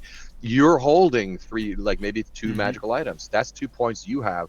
If they down you and kill you basically, and you now lose your magic items where you fell, and now either your team has to go pick them up as soon as possible, or their team will, and that's a 4-point swing. Right? So there's a huge swing in the game where that's come up a few times when I've been playing it with friends, where it's it gets to a point where oh, you're winning by 3 points. And it's but you're holding two magical items. If I kill you and pick them up, now we're winning. We're winning. So now we have to swing to fight the big Guardian, and the Guardian's killing everyone while all this is happening. Yeah. And there's an event deck, so every round you draw another sort of usually major thing that happens to the board, because it's sort of a battle arena. It's a power node appears at a random location in initiative, and the first hero to occupy the space can return a card from their discard to their hand. Yeah, so that was a relatively minor. Others are cataclysmic and Storm God's Wrath. Now and at the end of each turn until the game ends, lightning strikes a random location, which could just straight up kill you. That one's now a permanently active thing that every round it'll be lightning on the board now. So there's a ton of shit like that keeps it replayable, which I really like. It really makes it fresh every time. It's impossible to play the same game twice, even if you pick the same classes. It's going to play out very differently. And it comes with 2 maps and whatever, and we had so much fun making it. But WizKids, unfortunately, developed another game like it at the same time Oh, called Onslaught, which you may or may not have heard of. I But have not. it's not a group thing. It's like a 1v1, but you control a group. Right. So it's a group thing. It's objectives. It's fight the NPCs. It's a little faster and snappier in terms of like how, because it's just 2 people, right? And then you win. But it's the D&D battle arena, which we thought we had uniquely now done and would have a Yeah. unique appeal, and did. WizKids develop their own light version of our game that they then hyped the shit out of and are developing still and currently, and put just ours on the shelf. They were like, God damn it. yeah. So that was not great. That was not fun that happened. But they did their contract. They released the game. Yeah. It does exist. That was what they told Yeah. you they would do, and they did it. Yeah, that's what they had promised to do. Nothing further. I mean, originally we were gonna do expansions every 6 months. We were gonna take over from that adventure series, like, the like Ashardalon and the the Strahd game where you kind of play as a party and you go around this little dungeon. It's like super light D&D. They had a whole series of those D&D adventure titles that was going to end, and they were very excited when we first started working with them that we can sort of take over that space in like the board game of D&D. But that never happened. So, back to acting. Yay. Well, Yeah. it's very good, and I enjoy it a lot, and I have definitely recently been going, oh, I really want Yeah. to play that again, because it's been a while since I Yeah, had the and time if to you are do the so. kind of crunchy guy, like you're saying, like if you like Oh, the yeah. rules and you try to like it, because there is so much depth to that game, you don't have to understand, but you can Yeah. definitely get pretty nutty with it. Not required, but it's there because that's what I like, and I can imagine that that's what you would like. Yeah, I think I can see WizKids rather going, oh, it's going to be much more marketable to have a game that you only need 2 players for, and not a game where it's like ideal to have 9 people, because It's ideal to have about 6, but like how many board games do you know where you can literally comfortably play 6 to 8 players? Yeah, exactly right. That's also a market, WizKids. Yeah, right. That's also unique. It's not unique. The one-on-one, head-to-head, like battle thing. Everyone's doing that. Everyone's doing it, Yeah, but they can then sell it to more people yeah, because everybody's doing it. I Yep. guess it's like, hey, Yeah, they can be in Target. They can do all that stuff. Yeah. Yeah. The thing of this game that people will have seen through my work actually is currently airing is the final fight of my ongoing campaign with Viva La Dirt League. So the 5-year No. campaign is going to an absolute head, and in that final fight, they're fighting basically a Dark Lord of revenge, and like revenge is one of his domains. And so I came up with this mechanic where every time they do damage to him, every time they do 10 points of damage, I put a little token on their character initiative tracker, and then whenever he wants to, essentially he can cash in these tokens to do a d6 damage back to them as revenge. And so the minor element of this game that people have seen is these HP trackers from the game that I found very useful for being like, these are my revenge trackers in that final fight. Yeah, what WizKids did do that I'll give him lots of kudos for is they made it look beautiful. The cards are really cool. The box looks great. The minis all the tokens, are dope. like the points that you're getting, like the victory points. They've got like little tokens for them. You've got all of the minis are incredible. The dice that come with the box are really great. You've got all sorts of like the conditions in this game I love them. I love how much you can do to a person. You can be like, I'm going to hit you for X number of damage, and I'm also going to give you a burn condition. Now you're burning, and then I'm going to hit you 3 times, so now you're 3 times burning. Now and so every round on your turn, you take one away and take a burn damage, but then you're also going to take another one on the next turn and the next turn, and poison, and you've got all sorts of stuff. And we got all the spells. So like if you have Sanctuary on, you get a little Sanctuary. Rave Enfeeblement and Heat Metal, and there's all these things. Yeah, so that was cool. I think that the tactile nature of tabletop roleplay and tabletop gaming in general is something that most people who are drawn to D&D are also drawn to the click-clack dice and the actual... It's why so many people just like go, D&D Online's just not the same. And it's fine if that's all you've got. Like if you're in an area that's relatively remote and you don't have a gaming store and you don't have a local group of friends and whatever else, then D&D Online's fine. It's certainly better than nothing. For most people I know anyway, like it's just a different beast to be playing in person, because you can play with these things, Wall of Fire and Wall of Stone that can just randomly appear on the map sometimes, and you're like, okay, I've planned out my turn. I'm going to use my 4 movement points to move from here to there, and I'm going to pick up that magic item or that chest or whatever, and then I'm going to turn around and use the last 2 movement points. And then you like right before you turn, bam, Wall of Stone just as one of the events. It's like Wall of Stone just appears on a map at randomly. I love the random location because it's a grid of 20 by 20. So you roll a blue dice for the downwards, the red dice for the crosswards, and you're like, it appears here. Bam! Right between where you were going to run to pick up the item. No, I'm really... I am proud of some of the mechanics that we managed to put in there, because I created 98% of this game in terms of the details like that. I'm proud of some of the mechanics that I think work really well. But thanks, man. I appreciate your. It was great having you, having met you at Gen Con and become close like that. Because when I was playing it, I'd get to a point where something would come up and I'd be like, "Let me just ask the designer straight up." Ask the designer, man. Anytime. Sorry to bother you again, but how is this meant to work, and how does that work, and what does this do? Yeah. My brain is. I've always had a brain for like trying to break a thing so that I can understand it better. Like if I'm told a rule, I'm like, cool. What are the boundaries of that rule? What are the limitations of it, so that I can better understand the box that rule is in?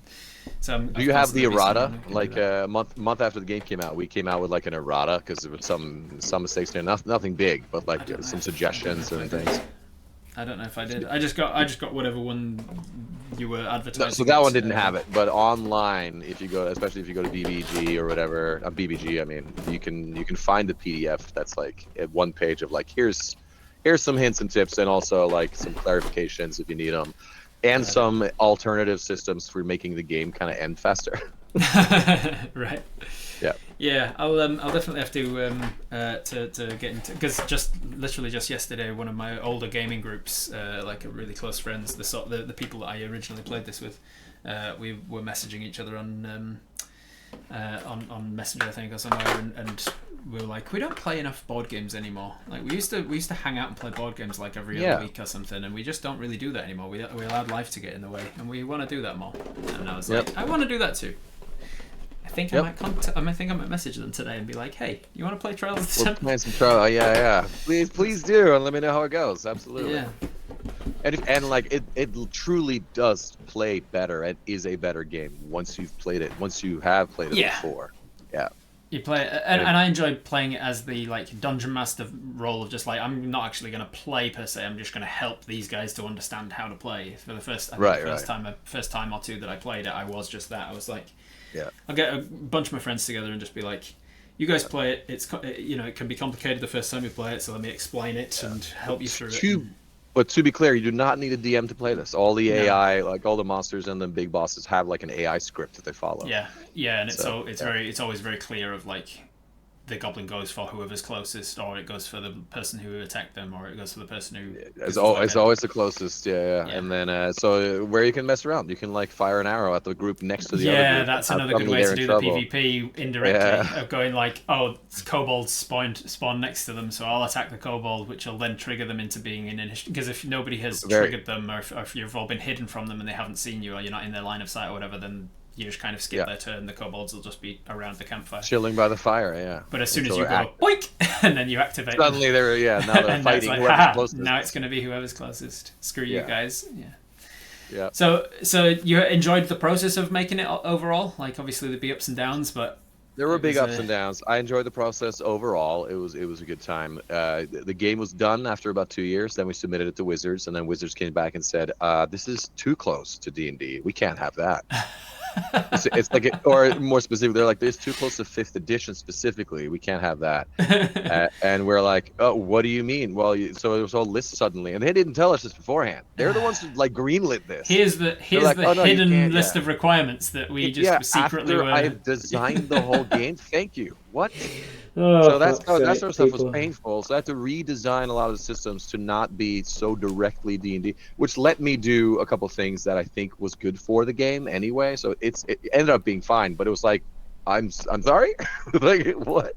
Man. But luckily this was kind of during COVID and stuff too. So this is how I spent my time creating Trials of Tempest. Some people in chat been like, "What's the name of the game?" And I'm like, backwards, but it's called Dungeons Trials of Dragons. Tempest. Trials of Tempest. Thank you, Fancy, for the link. Yeah. So a process that you wouldn't be keen to repeat just because of how I involved I it was, or just it's just I not think I something that. would. Maybe not with D&D specifically, because it's one kind of been there, done that, and Mhm. two, I don't.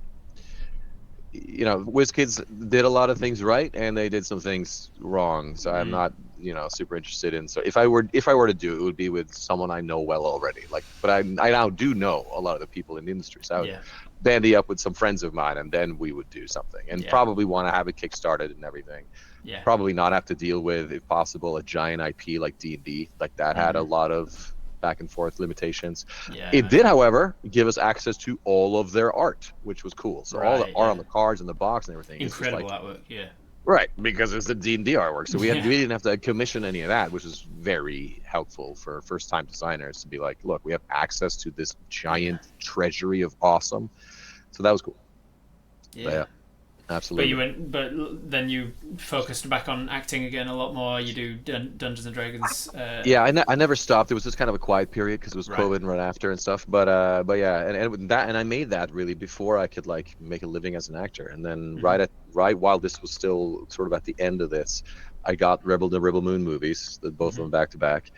And then from that, other things happened. And now I'm, this year I have two different movies, and I did a Super Bowl commercial with Ben Affleck, and which I'm certainly turns out I'm not in, but like I'm still getting paid for it, kind of thing. Always the case. But it was a good time, and then there's some there. I mean, this is not really secret anymore because they just announced the show. Vince Gilligan, the guy who did Breaking Bad, Mm. has a new show called Pluribus. Okay. Pluribus, and it comes out in November, and I have a guest star on that in one of the episodes. So that'll be fun. That's like the nearest thing that I know about. Um, And I mean, I'm reading for a ton of stuff, and I do a lot of audiobooks and sort of yeah. voiceover things as well to help with all this. Keeping That's all. yourself, keeping I yourself. count it Yeah, all as it's acting. Yeah. yeah, exactly. I do the same. I'm like, I often talk about being like a Dungeons and Dragons variety streamer. Like I don't Right. stream only me playing D&D. I stream like a watch party of the stuff with the Viva stuff, and then I stream this sort of content with Right. the short rest, and I do like an interactive game where the people in the chat are hive mind controlling the actions of the main character.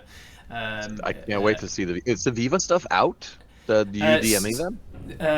Yeah, so I've been running a campaign for 5 years with Viva. It goes out. Right. So we would film and then we would split it into half-hour chunks and put it out every Mhm. week on YouTube, and then it's more digestible than like here's another 4-hour episode of an actual play that you Right, have to right. keep No, up for with. sure. That's I think was the secret for newer shows to even have a chance to break in is you got to bite size it. Which Yeah, bite what size I it. get from because Viva, the internet knows that the algorithm knows that I love their stuff, so I get a lot of their stuff. But what I get, the only thing I see in terms of you and the D&D stuff is you, like the skits where you're The the D&D sketches, and yeah, the the DM in the D&D world, or logic you're a sketches and character. stuff, because their main channel is all about sketch comedy. When we first started D&D Yeah. with Viva, I did a single one shot with them that they put on their Patreon to sort of like gauge interest, and they were Right. like, "Yeah, there seems to be interest here. If we can make it work budgetarily, like monetarily, we'd definitely do this again with a high production value for the main channel."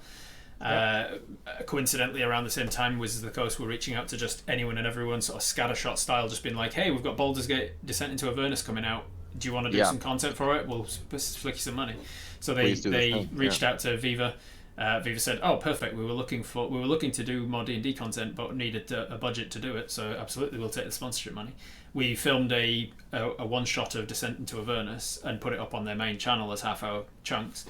And Yep. the people who loved it really loved it, but a lot of their channel were like, a lot of their audience was like, "We're used to you doing 3-minute comedy sketches. This isn't for us to watch you do in actual play for Right, half an right, hour." right.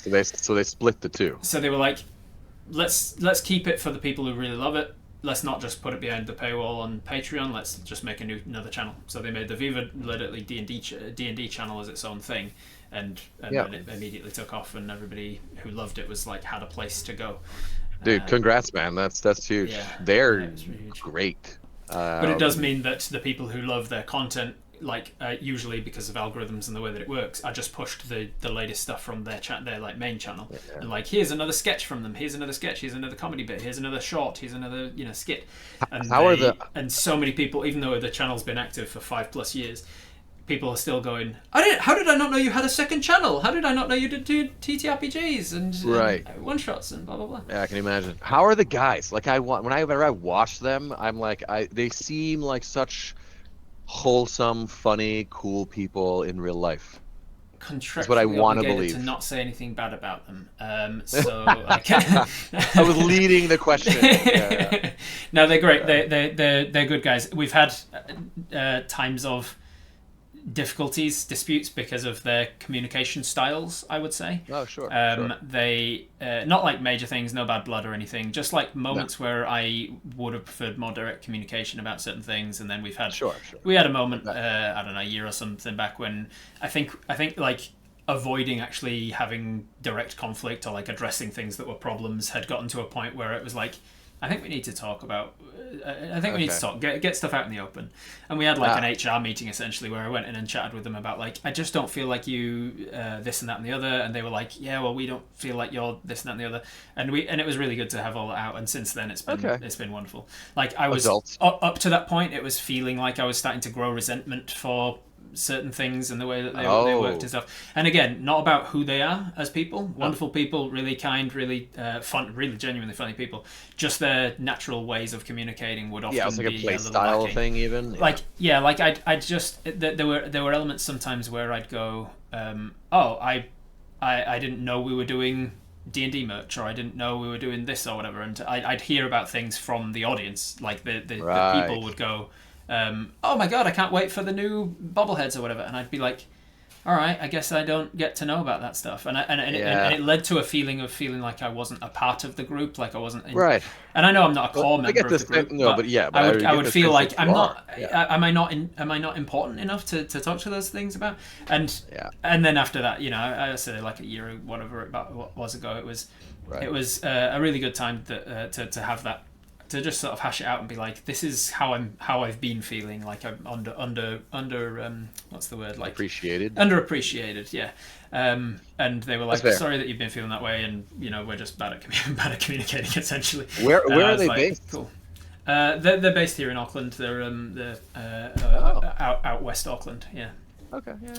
I feel like I want to believe that you were all best friends hanging out and having beers when you're done shooting. No, Adam, Rowan, Ben, and Alan are all good friends outside of the work. Like we all of us get along really well within the work, and there are a couple of them that I probably would hang out without. In fact, Adam, I've hung out with a few times out of work as well. But the rest of them, it's kind of like I don't have anything against them, but we're not like best friends. What about cons and stuff? Shouldn't they be all over the con circuit, and so should you with that stuff? Yeah. They do go to cons every so often. There's a con in New Zealand that we always go to, Armageddon, because that's just logistically super easy to get to. They are going to be in Germany soon for Gamescom, I think it's called. And they're going to that to promote something or other. They would normally be considering things like Gen Con, but at the moment with America how it is, we just I get it. In good conscience head there. Well, I hope we all get to meet at a con one day. That'll be fun. Yeah. So they sometimes look at going to like PAX Australia because it's so close, and so it's basically always comes down to like a what's it called, like a return on investment sort of a thing. Like, are they paying for us to go there? Are they putting us up? If so, then yes, we're more likely to go. And if it's like we're having to pay for ourselves, then is there enough of a return for us to do it? They are a production studio that absolutely churns out content. Whenever we talk to anybody else who makes sketch comedy, like Deerstalker Pictures, who's Australia based, or like I've talked to Chris and Jack, who are LA based, and they make sketch comedy, and I've talked to Foil Arms and Hog, who are Irish comedy sketch comedians and stuff, and whenever we talk to anybody who's doing the same sort of thing, and we tell them about how many sketches we're filming every month, and they're like, how? That's like 3 times or 4 times or even more times than we're doing. Like, how are you doing this? And it's like they are just crazy busy. They're just churning stuff out and like really, really focused on production. And so it does come down to like a major return on not just the money, but the time as well to go to conventions. I've always wanted to go to Australia or New Zealand, especially New Zealand, for a long time, obviously because of Lord of the Rings. I've also had always had a good time with Australians or New Zealand, like people from that part of the world. I've always vibed with, Mm-hmm. maybe more so than like Americans, but I think that's just because our cultures are probably more similar in a Mm-hmm. on a on a political level. Yeah. So Yeah, that's Australia is, maybe why. for worse, for better or worse, a little mini America sometimes. I'm Aus- sorry, Australia. Australia, yeah. Yeah, I mean, sure, but there's, I mean, I haven't been there, but the people I know there seem to be. You kind of notice a difference in like where do you grew up and stuff in terms of like how your mind deals with the individualist's hero worship versus the we are all a community and this is all a collaboration as a species. Yeah. What's best for everyone is actually also best for me, as opposed to what's best for me is best for me and fuck everyone else. That's kind of an American mindset, I find. Mm-hmm. And Australians just don't come off like that to me, the ones I've seen, but that No, is they all they suspect. Yeah, they come off more like that to me because I am in New Zealand, which is much more, even even more further Norway. removed from Yeah. New Zealand. Has and it comes with downsides as well. Like New Zealand and Australia both Sure. have tall poppy syndrome, which is the nature of as soon as somebody starts to stand above the rest, you cut them down. Like Yeah, no, we have a specific and term it's for that in Scandinavia called the law of Jante, and right, it says things like you shall not think that you are special, you right. shall not think that you are better than anyone, you shall not think that Hmm. you know people want to hear what you have to say almost like that. As Yeah, soon as you're a basically. little bit, as soon as you're trying, and the funny part is, at least in Norway, you're not allowed to try, but Right. once you've succeeded, Well, great, yeah, great, good and for you. yeah, and you wonder Yeah. why there's not that many famous Norwegian, Exactly. So I movie was stars. like, okay, we're leaving and we're doing the Yeah. thing. So that was sort of the appeal of America. And one of the things I didn't touch about earlier when we mentioned LA, but like the fact that there's so many actors and everything, you were saying that's a disadvantage because there's 30 copies of you at every audition. Mm, Yes. But the mindset, especially in LA, and the right. why and the pool is so deep of people who are involved that is from me coming from a society like Norway, where like that's weird. Right. Why would you ever want to do these crazy things? Why would you think you can do any of this? And in LA, everyone's just like, no, we get it. We're here for the same Anybody can do reasons. anything. We Yeah. share this love of the chase in a way, and they're from all over the world. It's not just Americans. It's people with that exact mindset from the entire world mixed together there, and it's just a beautiful sort of energy to it once you get in. I've heard I heard you spoke to Ed about it last time too. Like there is definitely a layer when you first get to LA of kind of cutthroaty Mm, exploitative things, but mm, that is not really what's happening. That is everyone trying that. There's a layer of people that are kind of not that cool that do try to exploit everyone who comes here. There's a whole industry of mm, like, we'll do all these acting classes, but mm-hmm. we don't know what we're talking about, Yeah. and give you the headshots for free, and they market heavily, so that's what you see. They're Yeah. very visible at like a random party or whatever. It's But then you get like below, loud people in the comment sections kind always of like loud makes people you in the comments, yeah, feel, yeah. people who are just going after that, right? You don't know what's going on, boom, he's a target, right? Yeah. That exists in LA because of course it does. Mm-hmm. But once you get below that level, or like past the level of that, or above that level, which happens fairly quickly, I'd say like a year in, you're like, okay, I get it now. And then it's just this Yeah. near infinite pool of just creative, beautiful talent of like-minded, to a certain extent, creative individuals just trying to make it work together, separately, writing this. And we all have an understanding of what everyone's trying to do and how hard that is. And without that support network, it becomes that's part of the reason it works in LA to kind of stay. Mm-hmm. Like without, like if I'd failed for that You long have to in have, Norway yeah. or England, It's like like a period of time that you have to like be able to withstand it. You have yeah, to be able yeah, to withstand it long enough that then yeah, you get past it and you and can so get you into can the commiserate with good everyone stuff. there because everyone is in the same position, and you see literally all the time people or we're friends with or whatever actually make it, actually fucking Mm-hmm. succeed, and you're like, oh shit, I know that person is not like a god, they're just kind of awesome and good at their job. It Mm-hmm. is possible, and you see it all the time, and that shit's wildly inspiring. So that's kind of why LA has been. I love LA, and why I love LA is Mm-hmm. that happens once you're through the bullshit and into the creative community.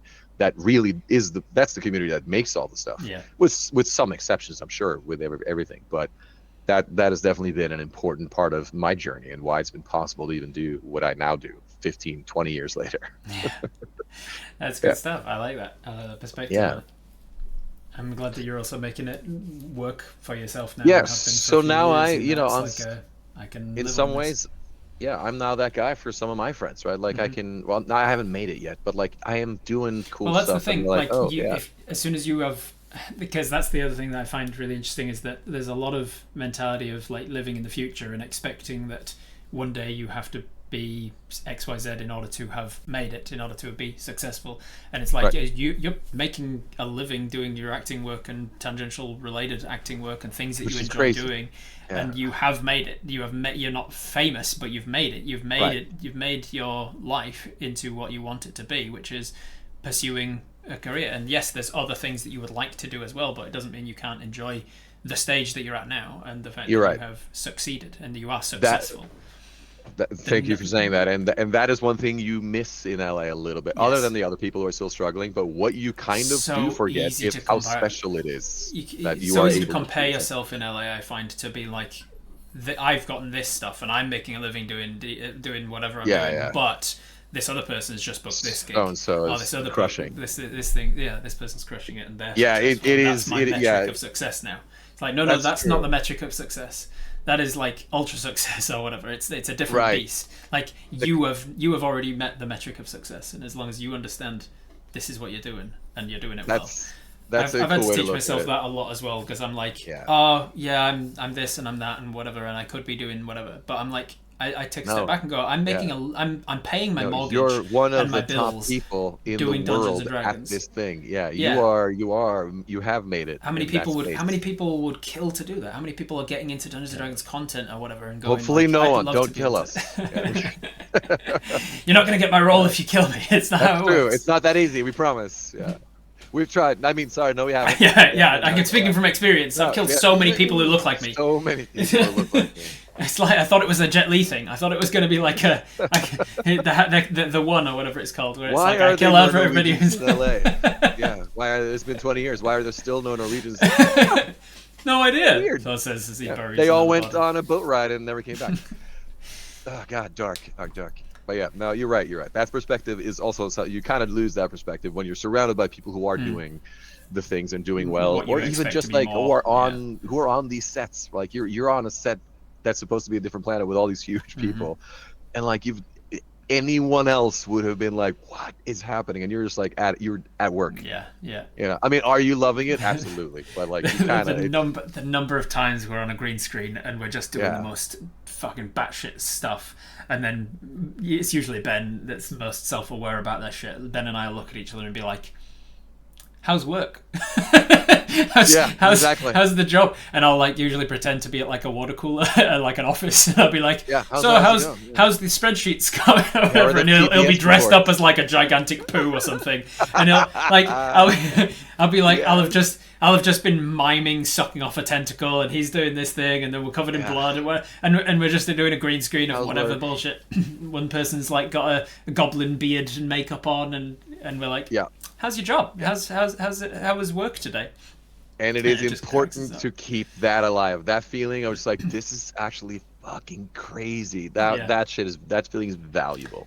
It is so Absolutely. funny. The other day when we were on set in the green screen, we just had some random minister show up, and we had one of the production staff ran into the green screen and was like, "Oh God, minister for TV and films here," and somebody's like, "What?" And she's like, "Important person, behave."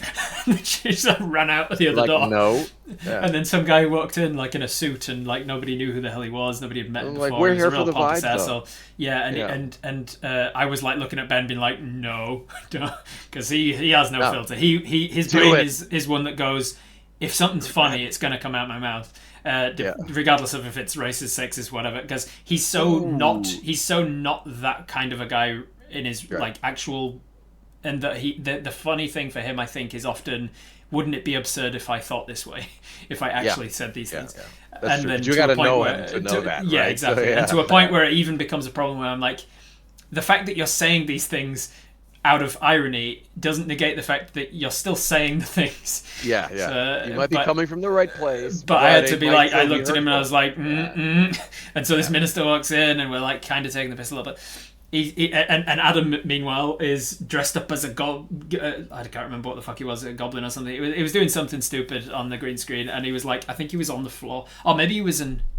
At one point, he created a character for the a monster, I suppose, for the game called it was a dragon, but he, for some reason that I don't even remember now, he made it like an e-girl dragon, and so he calls it the Uwu dragon, and whenever it appears, it's dragon? like Uwu, and it's a very divisive. Some people love it, some people hate it. I think he might have been that on the green screen or something.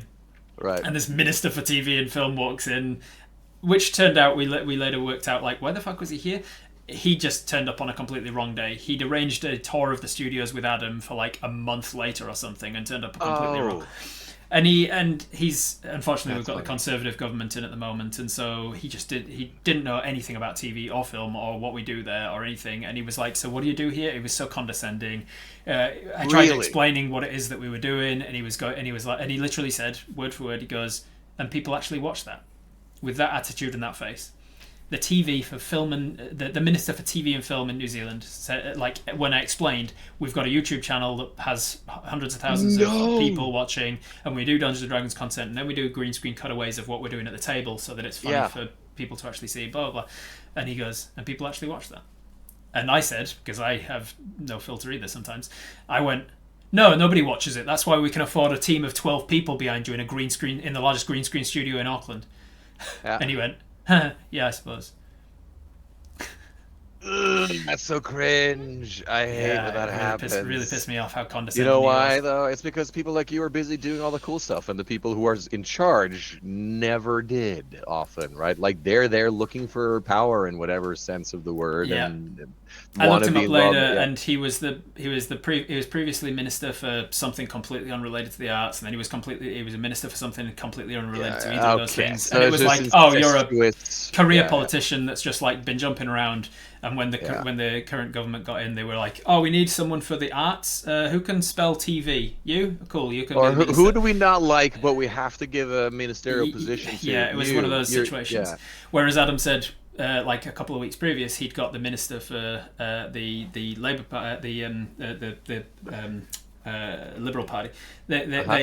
They came by and were like, they didn't have bodyguards for one thing like he did. They didn't come with, they came in just like regular muffy clothes rather than like, and they were super interested in what we were doing, and they were like, that's how they do it in Norway, about the arts. Yeah. Because obviously that side of the government is all about the arts usually. D&D, that makes sense. Cool. So it was a big chalk and cheese moment between the two different governments, and Adam was just like trying to get an understanding among the government of like, hey, we're a big production company. Why are we not getting like government funding for making projects and things like other TV production companies? They literally have the biggest permanent green screen in Auckland. I know two things about New Zealand, and I know that's Lord of the Rings and Viva la Dirt League.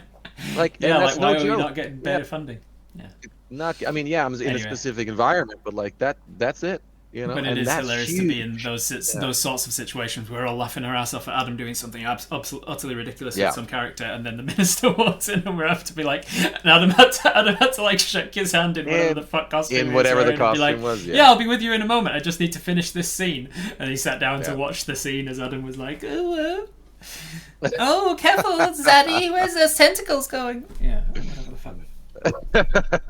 The wrong day. Maybe the wrong episode. Yeah.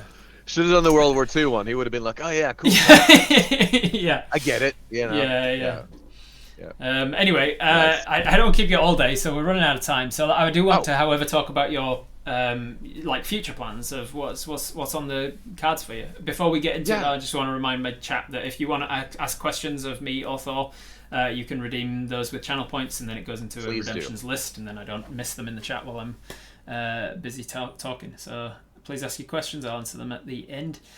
So tell me, what's like near future? What you're currently working on that's like you're excited for in the near future, and then we'll work towards that. Near future, I am updating sort of my materials. So I have to do like a big photo shoot with like new headshots and stuff, because I'm prepping for that wave of potential PR that might happen once that Vince Gilligan show comes out in Right. November. Both of those movies come out next year. Really, the movie with Kristen Stewart is one that where I Mhm. really have a significant part. Which like it's the kind of movie where like if I don't even like, am I on the poster? Like that would make a big difference to Yeah, me, yeah, right? yeah. Like who knows?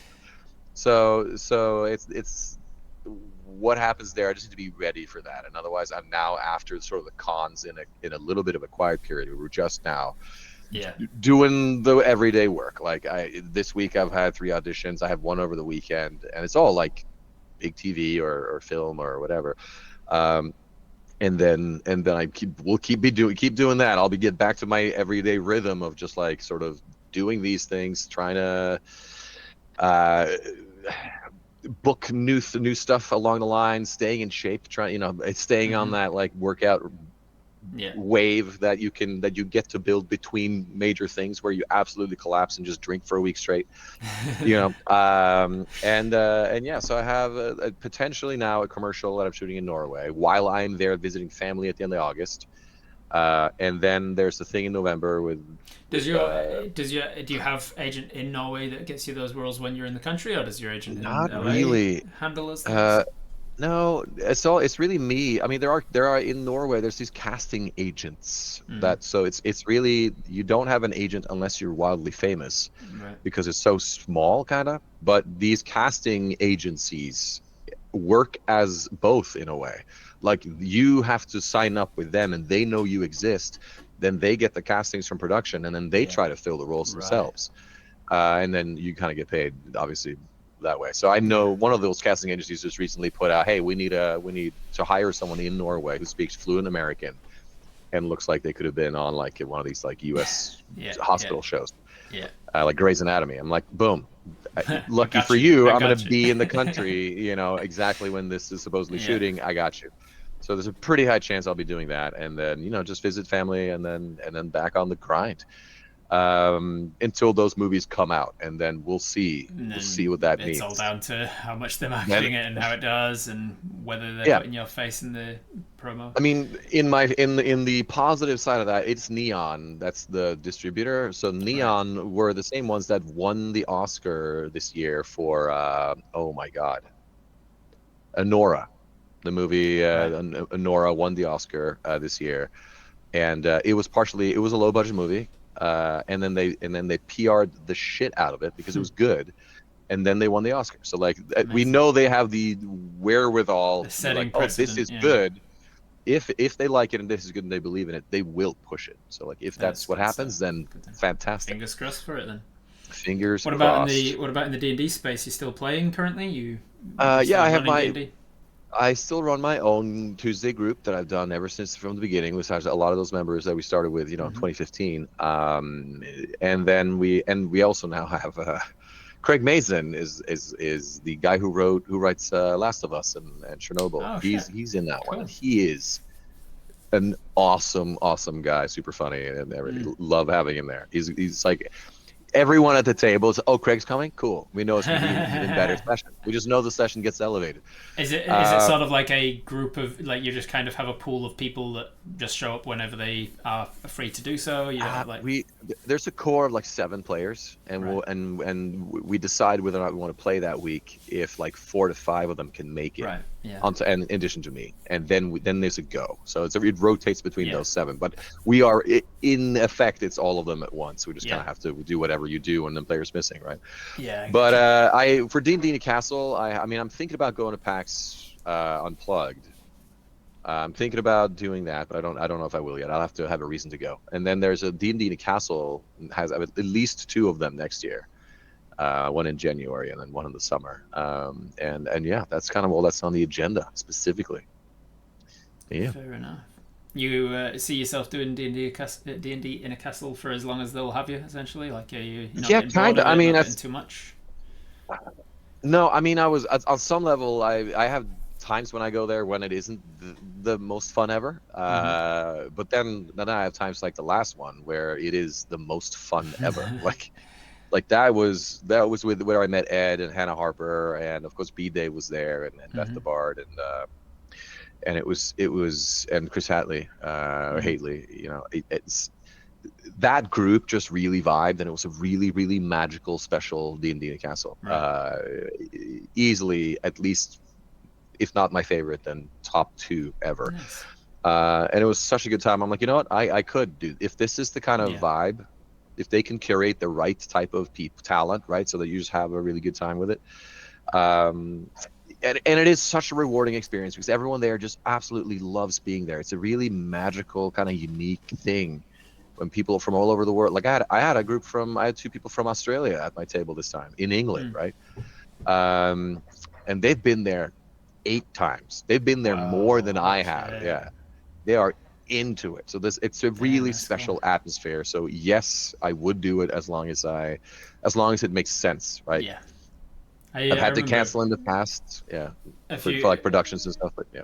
a few years Yeah. ago, I was like getting into the idea of it and being like, hey, if I'm a big enough name that they might reach out and actually ask me to do it. And I was talking to my community about it and being like, just saying, here's a link for like where it says suggest a DM. Like maybe you all go and spam this link a bit, and then nothing You happened. sure can, and I'm sure you have the chops for it, obviously. And I haven't had the pleasure of seeing you play because I'm terrible at watching D&D, but I will make an effort. There's so Um, much out there. I never begrudge anyone for not seeing my work because I'm but like, yeah, I mean, D and there's D so much. Newcastle might even be interested in like some sort of, I don't know how much people don't have time on your end, but like some sort of collab or trying to set up in that side of the world. Mm. D&D Australia, D&D Newcastle Australia, like you mentioned, I think We last week with certainly need Ed. we certainly need a castle here before we could do that. There's just no Well, castles in yeah, New Zealand, which made it very so hard to film the D&D Logic series because we were like, there's nowhere that looks even remotely like a castle that we can even pretend to be a castle. well, you could do a collab there where D&D Newcastle and Viva do a thing like, hey, you come stay here for free for the week or whatever, and Yeah, then you guys can shoot a bunch of content, and also you can play, and yeah, we do a whole cross pollinate thing if they're yeah. interested in that. I'm sure that's something they'd listen to. D&D in the Uh, Shire. yeah, D&D. I mean, that is real though. That's for real. Because there is now a D&D Lord of the Rings supplement. I think it's either in the works or coming out right now, where like that would be very real, and they should 100,000% do that. But are there enough people willing to? Because it's easy when it's America and Mm-hmm. Western Yeah, Europe, but getting them to fly yeah. over there is different. So there have to be enough interest in that area of It the world, certainly which I is. imagine it would be. Yeah, But I it's a mean, totally, yeah, there's a lot of interest, obviously, but yeah, there's a big difference between let's set up in a country that's miles away completely from new, and we everyone. have no contacts. Like Yeah, that's obviously hard, but they are looking to expand. I know that. I mean, they've sort of slacked on the rules of what's a castle because they're now in the States and they're trying to do a right. couple of And they're D&D like, we don't castles in have the US. castles here. Yeah, they have weird mansions or Yeah, something that's kind of D&D in a castle-esque. mansion. It's Yeah, funny because I've played D&D in a castle, just not capital C castle. Like I've not done the right, product D&D in a castle. I have played right. D&D in a castle. Sure. I do whenever I travel. I've got enough fans around the world now, thankfully, to be able to support doing private sanctum. I call them, where I just like put on ticketed private events whenever I go Yeah, anywhere to try and supplement the cost of travel, and it really helps. And it yeah. also is a great way of meeting my fans and actually playing a game with them. And so I've in Frankfurt when I was there, whenever the hell it was, I last year September I think. I was like I'm going to run 2 games at this castle just outside of Frankfurt, and it was an amazing experience. It was like hell yeah. And then I did one in Yorkshire at like a manor estate kind of a castle thing there. Right. Yeah, it's great to It get the is. opportunity to do those Yeah, and it's when you really have fun like a in a location as a location thing. location It game. really Yeah. is cool. Yeah, for sure. Yeah. Anyway, what's Yeah. after that like more blue sky and big picture? Oh, 5 year, 10 year, 20 year. What are you aiming for? What's the I'm story of Thor Knai? I will probably do, obviously still acting. I would do, when I was sitting on the set of Rebel Moon, I was like, because it was a fantasy, sci-fi, huge production, new IP, and I'm like, this is all I want to do, just slightly higher up on the call sheet. Like I was 31 on the call sheet there, Right. but please every day of my life, but I'm in the top 10 on that call sheet. Yeah. Boom, this is the dream. Yeah. So I would love to do more of that. We talked about directing earlier. I think I would like to tell, my own stories, and especially culturally for me, there's some really cool Viking stuff that has not been told. yet or well. So I would love to, do the sort of the kind of the Bravehearts of that space. Less so we have to serialize the TV show, and more like, no, there are some epic, historically significant things that went down that we should tell in that sort of in that medium. So there are at least one sort of Braveheart level story you could tell, right? So I would like to be involved in doing that, if I ever have the chance. So that's, and while Mel Gibson was cool, I really looked up to the whole, like, a produce, star in this massive historical epic. Historical accuracy out the window on that one, but it raises the awareness of the whole thing. Never let the truth right? get in the way of a good story, they say. Right, and it was a good story, and yeah, you don't watch it for the specific history, but you do watch it for the meaning of that history. That it meant a lot to the Scots and all that sort of, like, it's an important thing, and telling the stories like Lord of the Rings, I'd love to be a part of it. Just to, not that one. I don't want a remake, but like, that level of storytelling is so beautiful and awesome and powerful for so many people for so long, that it's a privilege and an honor to be a part of, and we just want to do more of that. So that's it. You'll see me in those things. I'll be the Viggo Mortensen or the whatever. One day. What are your ideals and hopes for your D&D side of things? That is for me just a side thing. I would love to keep doing it a little, and as I climb the ladder here, one would hope that I get to combine my nerdiness with my career for as long as I can logistically get away with it. I still like to do D&D in a castle, and even if I'm on something big and be like that, now it's a cool thing. Or go to the big cons and like go to the games and stream the games and whatever, even if might not make sense money wise at some point, but I think it's to be really fun. Just, I'm not gonna be like, oh, I'm famous now and I'm gonna ditch the nerd community. That community is just, that's who I am. So I'm like, I hope I get to help elevate that space with whatever success I might have, and still stay in that, because it's so much fun to go to those things and hang out. I'm never not going to play D&D. I mean, we touched on it earlier, but like these people like Vince Vaughn and Joe Manganiello and these people and Dan Weiss, these that have just won at life, right? They're done. Like they're in the Hall of Fame already or whatever. They have millions of dollars, thousands and thousands of fans. They can do whatever they want whenever they want. And they're like, what can I do with my time that I want to do now that I've won? There's no more hustle. I want to play D&D though, still. Like that's how they choose to spend their time, with every possibility ahead of them, or like how they could spend their time. They could be in Fiji, just all the time. Nope, they want to play some D&D. Yeah. So I suspect I will too. So I get that, and I relate hard. I'm like, that's how I imagine I'll be for the rest of my life. Like, who knows? I don't speak for my future self, because I know how much things can change in such a short period of time. There was a thing I read a while back now that said that they did studies on asking people pretty much every 10-year period of their life, like how much they've changed since the last 10 years. So they asked 20-year-olds. How different are you now than you were at 10?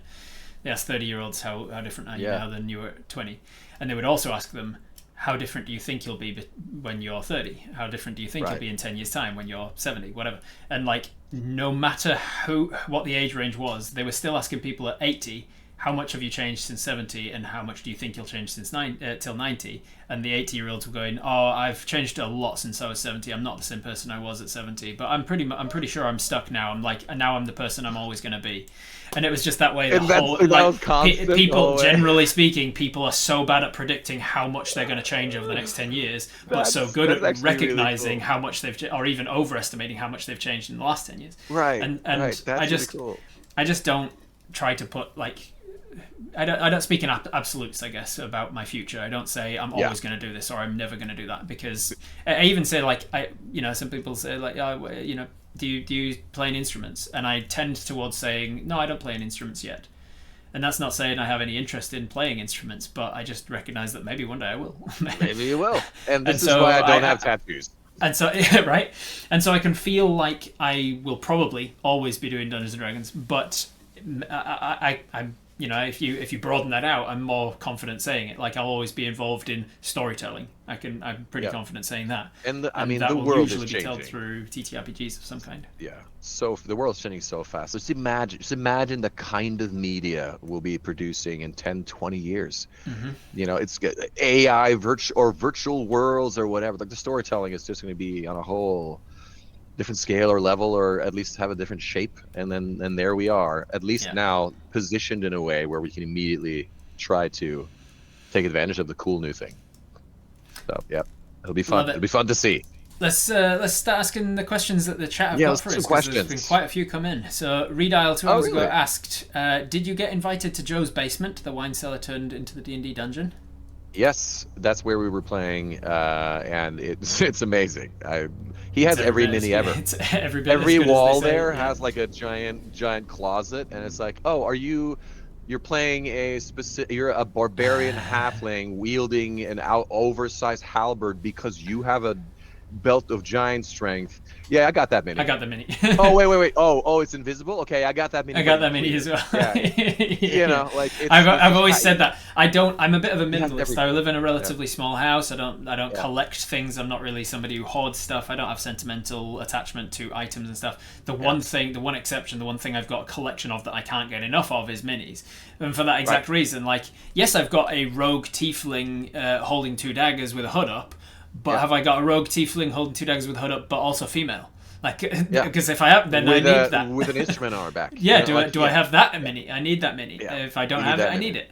And so I'm So always happy to accept minis. Like so many of my fans will send me minis, and I'll always accept them. I'll be like, hell yeah, send me more minis. If you want to send me something, make it yeah. minis. So Joe has now moved, and that wine cellar is now Oh no really? longer the D&D wine cellar. Oh But that shit. way, because of the like giant structure of it, and the big heads on the Uh wall, the huh. beholder Yeah. hanging from the Yeah. roof, and the Beholder. Yeah. dragon on the wall, and all the minis, that was kind of like a D&D castle. Like he didn't need to go in Yeah. D&D castle because he kind of lived Because he in did that it. cool dungeony kind of place. It was really fun. Has he set And up a new things where in his new yeah, place?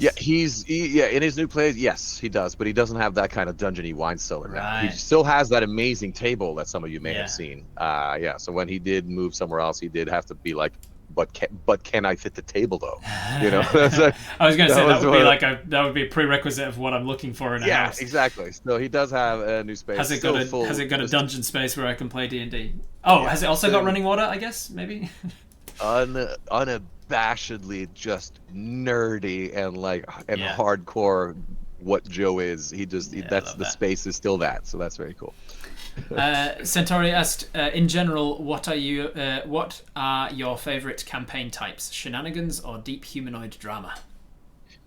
I tend towards deep humanoid drama. I will mix in some shenanigans. Like so, it's like I'd say it's more akin to like a Marvel movie. Like serious shit's going Right. on, and there's going to be some morally gray choices. Yeah. You might not know what's really good, like who the villain really is, or is it yourself, like whatever. Yeah. But haha, here this happened, and it's really funny, Yeah. and we laugh about it for a while.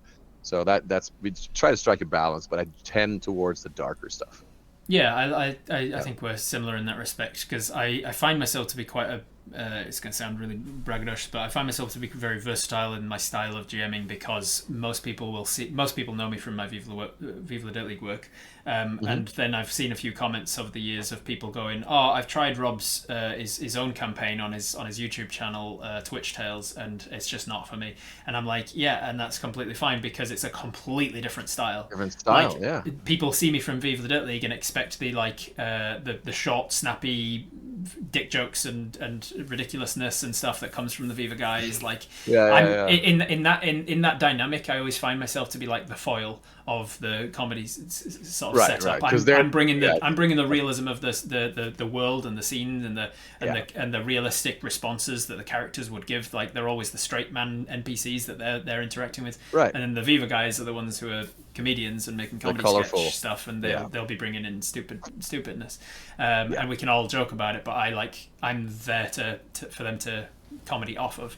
But then in my own game on Twitch, it's like it's whatever the style is of the players, and the players tend towards wanting this like nitty gritty, realistic kind of like tracking rations and stuff, and Sure. it's like cool. That's that. I also adapt to that, and Yeah. really I enjoy do it. feel for that. Yeah. Yeah. So I'm a bit of whatever the players need, really. My primary focus is always just what sort of a game do the players want, because I play enough D&D that I'm always going to get my needs satiated from one thing or another. And so like, Yep. what sort of a game do you want? Do you want gritty realism? Do you want slapstick comedy? Do you want whatever?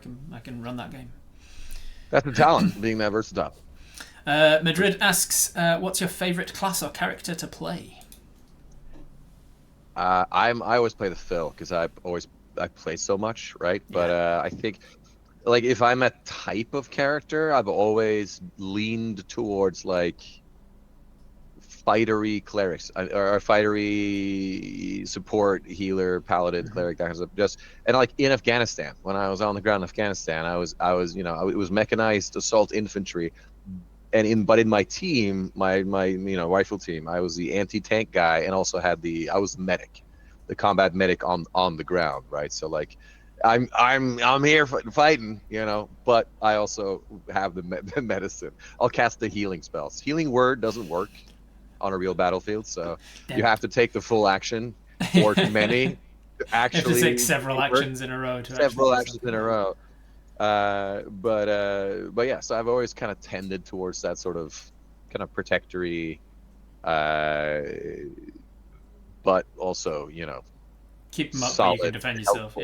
Yeah, That's fun.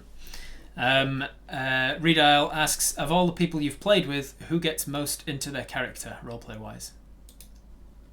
Because you play with a lot of actors, and that would be a different beast. Surprisingly, and this might come as a shock for a lot of people, those guys act so much in their real lives and have acted for so long that they don't actually roleplay much at all. They love the game for the gritty sort of rules and the stuff, and they have their own fantasies of their character, but they very much almost talk about their, not in third person quite, but they'll say what their character is going to do rather than act it out. And they also do that for efficiency, because a lot of these games are very large. So if you end up breaking off into a little RP sesh with one of the like that, now your night's gone and you have to get some progress in there. So I would say the most creative in terms of really funny characters or whatever he's doing, whatever character he is, he leans into it. Is Craig Mazin, the writer.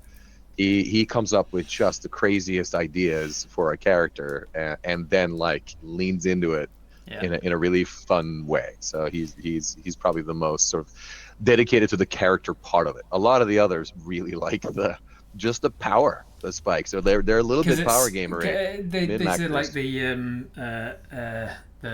the cobbler's kid goes shoeless, I think is the expression that I grew up with, where it's like if you're doing it all day for your living, you're not going to be doing it when you're home. Like you're not going to want to go home and make shoes for your kid because you just made shoes all day at work. And I think that there's also an expression, the busman's holiday, where like somebody who's driving a bus all day then goes on holiday and takes a bus tour around the Alps or whatever. It's like fucking this is my fucking job.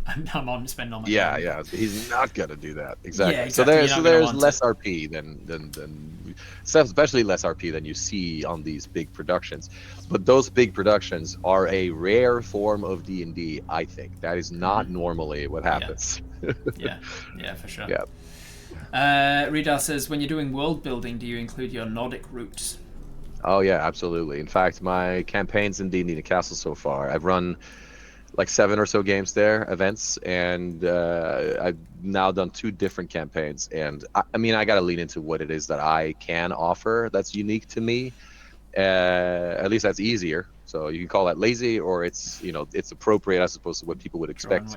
Like if you want a DM named Thor, and you get there and it's just it's a whimsical circus game in somewhere that has nothing to do with, like, it's you kind of expecting a certain thing. So I do use my Nordic roots heavily, and there it's set in sort of a Norse kind of thing, or at least a Northern European type thing. Very sort of serious, like Witcher meets Vikings meets whatever, and maybe there's some alternate history in there that from the real world that I weave into this fantasy version of it, but absolutely. and I can do the accents. Yeah, always beneficial. I mean, I set most of my I've got an entire homebrew world, but most of my stories take place in the equivalent of Fantasy Britain for the same reason. Like I know the history of Britain a lot more. So I know easy the to step into it, and the fantasy version of European Middle Ages sort of thing, and it's easy to tap into it because I know it. And totally. there's nothing wrong with it. You can tell new stories within the world. Some people I've spoken to people about D&D homebrew and world building before, where they'll have like a gimmick for their world. They'll be like, oh, in this world magic doesn't exist because of this, but it's starting to come back because of this thing and whatever. And if I'm asked to do like what's the gimmick of my world, I'm like, there isn't one. That's not where my stories come from. My world, I mean, it has lots of different things going on in the world building of the history of the world, but not one thing that you could go, this is that's why this exists. Yeah, exactly. My world is basically just a fantasy version of Earth. And I've got like fantasy versions of all of the different continents, so that I can just it saves me time doing world building to go, oh, if it's in this particular part of the world and this particular part of the continent, it's going to have geography and weather patterns and cultures and whatever. Some culture you can rip from, and no, I see the appeal of that, and I do it myself. Yeah, and then the stories emerge from who is living in the world and what the story's in that. For sure. Madrid asks, you sound American. I'm wondering if you grew up in a bilingual house, if you grew up speaking Norwegian, if you had an accent after moving to an English-speaking country, and if so, how long it took to lose it, etc. You did answer some of it already. Yeah, some of it already. So in Norway, they teach you English in school early, like you start in like second grade when you're 7. But that's British. However, we don't dub our media. Like it's not redubbed into Norwegian. It's just English. It is just the original plus subtitles, which I think helps a lot in learning what it's supposed to sound like and learning the language at all, really. So we were just bombarded with that all through. And I love TVs and movies, so I would watch a lot of it. The kids' movies are still dubbed, but everything else is not. And then when I first moved to the States.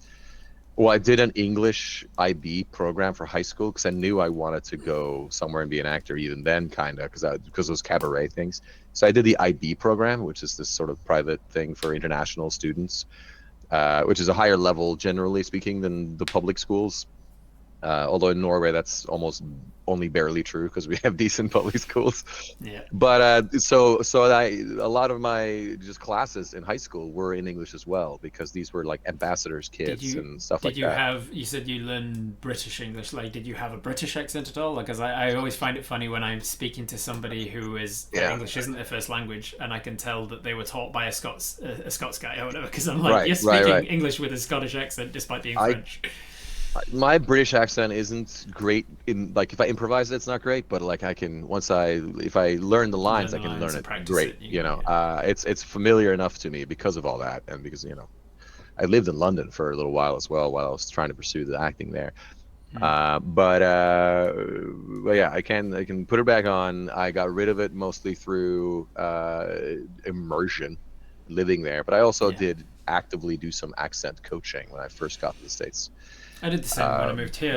Unless I wanted to only ever play Yorkshireman, I had to neutralise my accent somewhat, and now I've got this hybridised Yorkshire New Zealand accent, and I can do. I was not sure where you were from at all. Yeah. If I switch into one or another, I can put it on much harder, much more clear. And my chat knows fully well that when I get really frustrated, or if I start talking about home a lot more, suddenly my Yorkshire accent comes out a lot more. And start speaking a lot more how I did when I first moved out here. It's remarkable how quick the mind changes and all. Because like when I went to UK earlier this year, like I touched down in UK, and when I was going to get the car like from the rental, like I'd been in the UK less than an hour, and I was starting to notice that my accent was back, but also the vocabulary, which were really odd. Like I started thinking in words that I hadn't used in ages. I took a drink of water from a water fountain in airport. And I hear it more now, just you talking about it. Yeah. I'm putting it on now to make a point. But like, I filled up water fountain and I took a drink and I was like, oh, that water's foul. And I was like, I haven't said the word foul in ages. Like, I would have normally said gross. That's gross. I would in New Zealand I'd be like, oh, that water's gross, and I'd say water with a D. And water. Gross instead of foul, and then I would like water, and suddenly that glottal stop that comes back from Yorkshire was in there. that water's foul. And then I later on that same trip, I drove past somebody on my way down the road, and there was just some like school kid at a bus stop, and I saw him onto the ground, and I went, "Oh, what was it? He's Greffinont Road. What a muckak!" And I was like, I have not. Don't even know what that means. I was. It's a very Yorkshire word. There'd be a lot of people in England who wouldn't even know what that means. But Right. to gref is to spit, and muckak Right. is just like somebody who's grotty, disgusting, Oh. gross. Somebody Right. who's a little bit messy. And I was like, I've not even thought of either of those words in years, and it's just like suddenly was just back. It turns on so funny. quickly. Yeah, absolutely. Redial asks, do you run any live campaigns or Twitch or anywhere else, or are you ever planning to do any of that? I'm sorry, I do not. The games I play, my group is a very private group for reasons we've talked about already, right? Like they don't wanna perform when they're playing D&D. Yeah.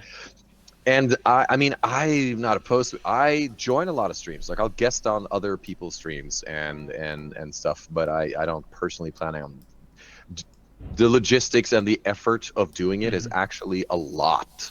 Yeah. Like it is a part-time job at least if you want to have a stream up and going for just one, maybe two games. So no, I'm not really. But you'll see me on streams, and I'll happily join the panels and the games that are live and whatever when they will have me, when they know who I am. You know. Joe Baby asks, my partner served in Afghanistan, and his love of theatre of the mind games came from hours of sitting around with the same people for long hours with very little resources to play the games. Do you think your service time influenced how you play and how you DM? Good question. Certainly there are influences from there, and just having been a soldier on, actively deployed somewhere for a period of time changes you, right? Like, so you learn, you pick up things, and there's a certain level of realism to that you then try to maybe translate into a game just because you have that extra level of experience. But it's also we didn't play D&D in Afghanistan. We did play back in like that first year. I tried a little bit, but you don't have time really. Like I don't know what kind of military or what you're doing here, but like we were active the whole time, and if you're not resting, you are doing something. And if you're the resting means like you are flat, you're either eating or sleeping or just absolutely resting. And if you don't do that, it wears you the fuck out, and you just can't. So the effort of putting on a game and having people meet up, also you can't schedule, like unless every single player in your group is in your specific squad, there's no way you can schedule, because they're out on patrols and you're in this area and you're in that area. So that it just wasn't possible. I tried because I really wanted to play D&D with some of those guys, not in Afghanistan, because you can only bring so much. So I'm not gonna bring books or dice or whatever. But and I honestly I got along really great with a lot of my friends there. My particular squad in Afghanistan was like 50-50. I liked half of them, and the other half were just not my type of people. And they would, I mean, part of that is because I already knew I was going to Hollywood. And we talked about this, the whole like, oh, you think you're special? Like in the military in Norway, that the resentment that immediately came up, I was that guy now in the whole unit, and they would shit on me constantly for this. Oh, you think you're whatever, and then ask me about they'll bring it up every chance they get, to the point where like at the end of the year, people were like criticizing me about how much I would talk about it. I'm like, I haven't wanted to talk about it at all, but like I've not been the one to raise it. I've never brought it up in conversation once, and you've brought it up every single time. You brought it up once, and you brought it up once, and there are 300 of you, so that's now all I've been talking about. Fuck off. So I didn't do it much there, but definitely the experience and just the visceralness of like being in a place where people want to kill you and and you don't know if it's that guy or this guy, or if that thing is a bomb, or if that's an ambush or whatever like that. The realism of that can be, I attempt to translate some of that, of course, into a sort of a game space.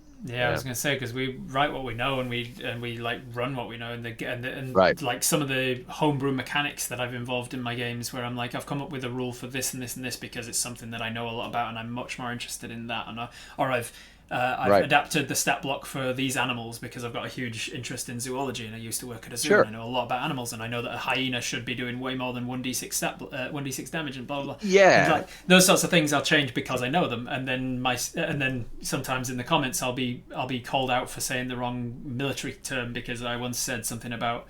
You and your battalion, blah blah blah, and some of the comments were like, "Oh, so there was 100 other people, was there, with her?" And I was like, "I don't even know what you're meaning. What are you talking about?" And they're like, no, "A the battalion different has to be sizes have between 100, blah blah blah," and you were talking about a squad or a squadron or a The troop or numbers whatever can the fuck. vary, but the And- structure's the same. And I was Yeah, like, you're right. okay, yep, I guess you're right. I didn't know that there were different terms for the different things. Or I obviously knew that there were different words in that, Yeah. a name for a group of military officers or whatever. The groups within the groups within the groups within the groups all have Yeah. different names based on how the scale and stuff like that. But I tell you, it has been a nightmare trying to ever work out the command system, because sometimes I'll go, this NPC that they're going to meet, should he be a lieutenant or a sergeant or a Right. general or whatever? And I'll try looking it up, and I'm like, so every fucking military has their own fucking version of it to a certain degree, and like No. whether it's the Navy or the fucking Coast Guard or the whatever, everybody's got different things, and they've all got, and then different countries have their different words for them, and sometimes the sergeant's above the whatever, and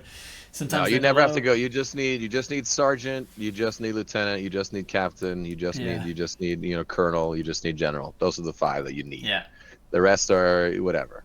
But yeah, and then you go to sea, and it's a different story. And then, different in the Navy and the Army. Yeah. Yep.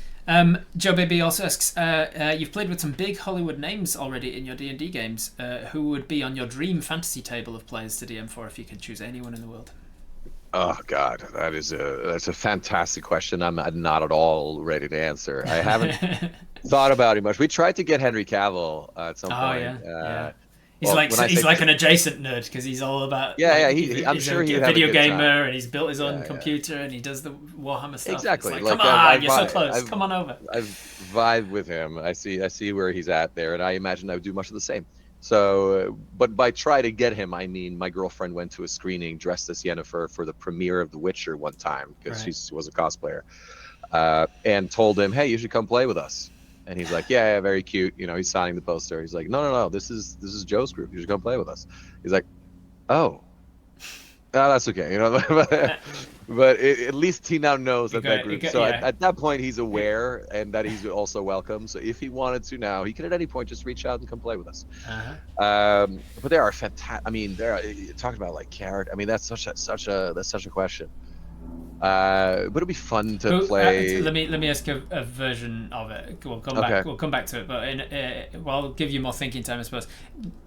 If we were only asking about people that you could never play with, like people who have already passed on, or people from the past, maybe historical folk, is there anyone? Is there anyone that you'd be like, it would have been great to ever get a chance to meet this person, play with this person? Like it would be fun to play because I've never played with someone who's quite a Christian Bale or a Daniel Day-Lewis or a Philip Seymour Hoffman. Mm-hmm. I wonder if they would even so be good. capable of just playing D&D without like losing themselves in the character. Yeah, I don't Seymour know. Hoffman would have been fantastic for that. Such an amazing character actor. Robin yeah, Williams yeah. is always my go-to for that sort of a question. Like Robin Williams would be fantastic to play with. Yeah. Even Heath Ledger, he was getting there, and he did some fun nerdy shit like oh my God, The Knight's Tale. I love that movie. So he'd get it. So yeah, I guess that's a loose answer to that question, but yeah, it would be cool to play with like a super deep character actor who is like the best in the world at this, and see if they can even survive the environment without getting swallowed. Yeah. For me, just the who I'd like to play for that I actually would have a chance to do so, like people who are actually in the business and love it, is just like people I admire the work of. Like I got into this through Critical Role. I'd love to work with them. I'd love to run a game for them, play in a game with them. Well, that sounds pretty likely. Definitely on a very possible, achievable goal. Yeah. I mean, you might have to do more stuff in the States, but yeah. And that's the thing. Like, I don't see it like it kind of goes back to how I was saying about like always striving for the next thing before you can consider yourself achieving or like succeeding or whatever. Right. And I am thankful that I have the sort of mentality where I'm happy with where I'm at, and I'm cool with if this happens and when it happens. I feel like it's an inevitability that I'm going to be doing this for long enough, and they're going to be doing this for long enough, that we are eventually going to work together. And I don't see it as like a thing that I strive towards. One day we're going to cross paths, and it's going to be like, yep, something's set up. But until that point, I'm really 100%. happy doing what I'm doing. And if you're leaning into Daggerheart, then 100% they're gonna have. They really should. Exactly. They really should employ you for things like that. Rita asks, does your game have a commercial or ad? Also, in case Rob agrees, can you do a quick plug for it in the YouTube for the YouTube shorts? Quick plug for it. For the YouTube shorts. Oh, the Trials of Tempest. Oh, does it does not have a commercial. It does not. I'm not even sure where you can get it. Your local game store might have it. You can ask there. Amazon might have it. I don't know if you could do Amazon New Zealand. We don't in Norway, shockingly. Someone linked it just now in the chat. Cool. Yeah, Board Game Geek does have Trials of Tempest there, so that might have links for you. But yeah, thank you for your interest. Yay. Yeah. Yeah. Derist asks, are you sure about that, Rob? Sure it's not some kind of Highlander-like scenario with DMing? Oh, where I think that was in reference to we have to kill each other? People, yeah, killing people so that there can only be one. Yeah, I gain their powers. Yeah, it's not a zero-sum game because it's growing. If the thing was contracting and it was all this work was getting more scarce, then maybe. But luckily, it's all expanding, and these new forms of media that we're all going to get sucked into, and the new realms of possibility with like virtual reality and all that stuff, will lead to more space. So we do not have to chop each other's heads off quite.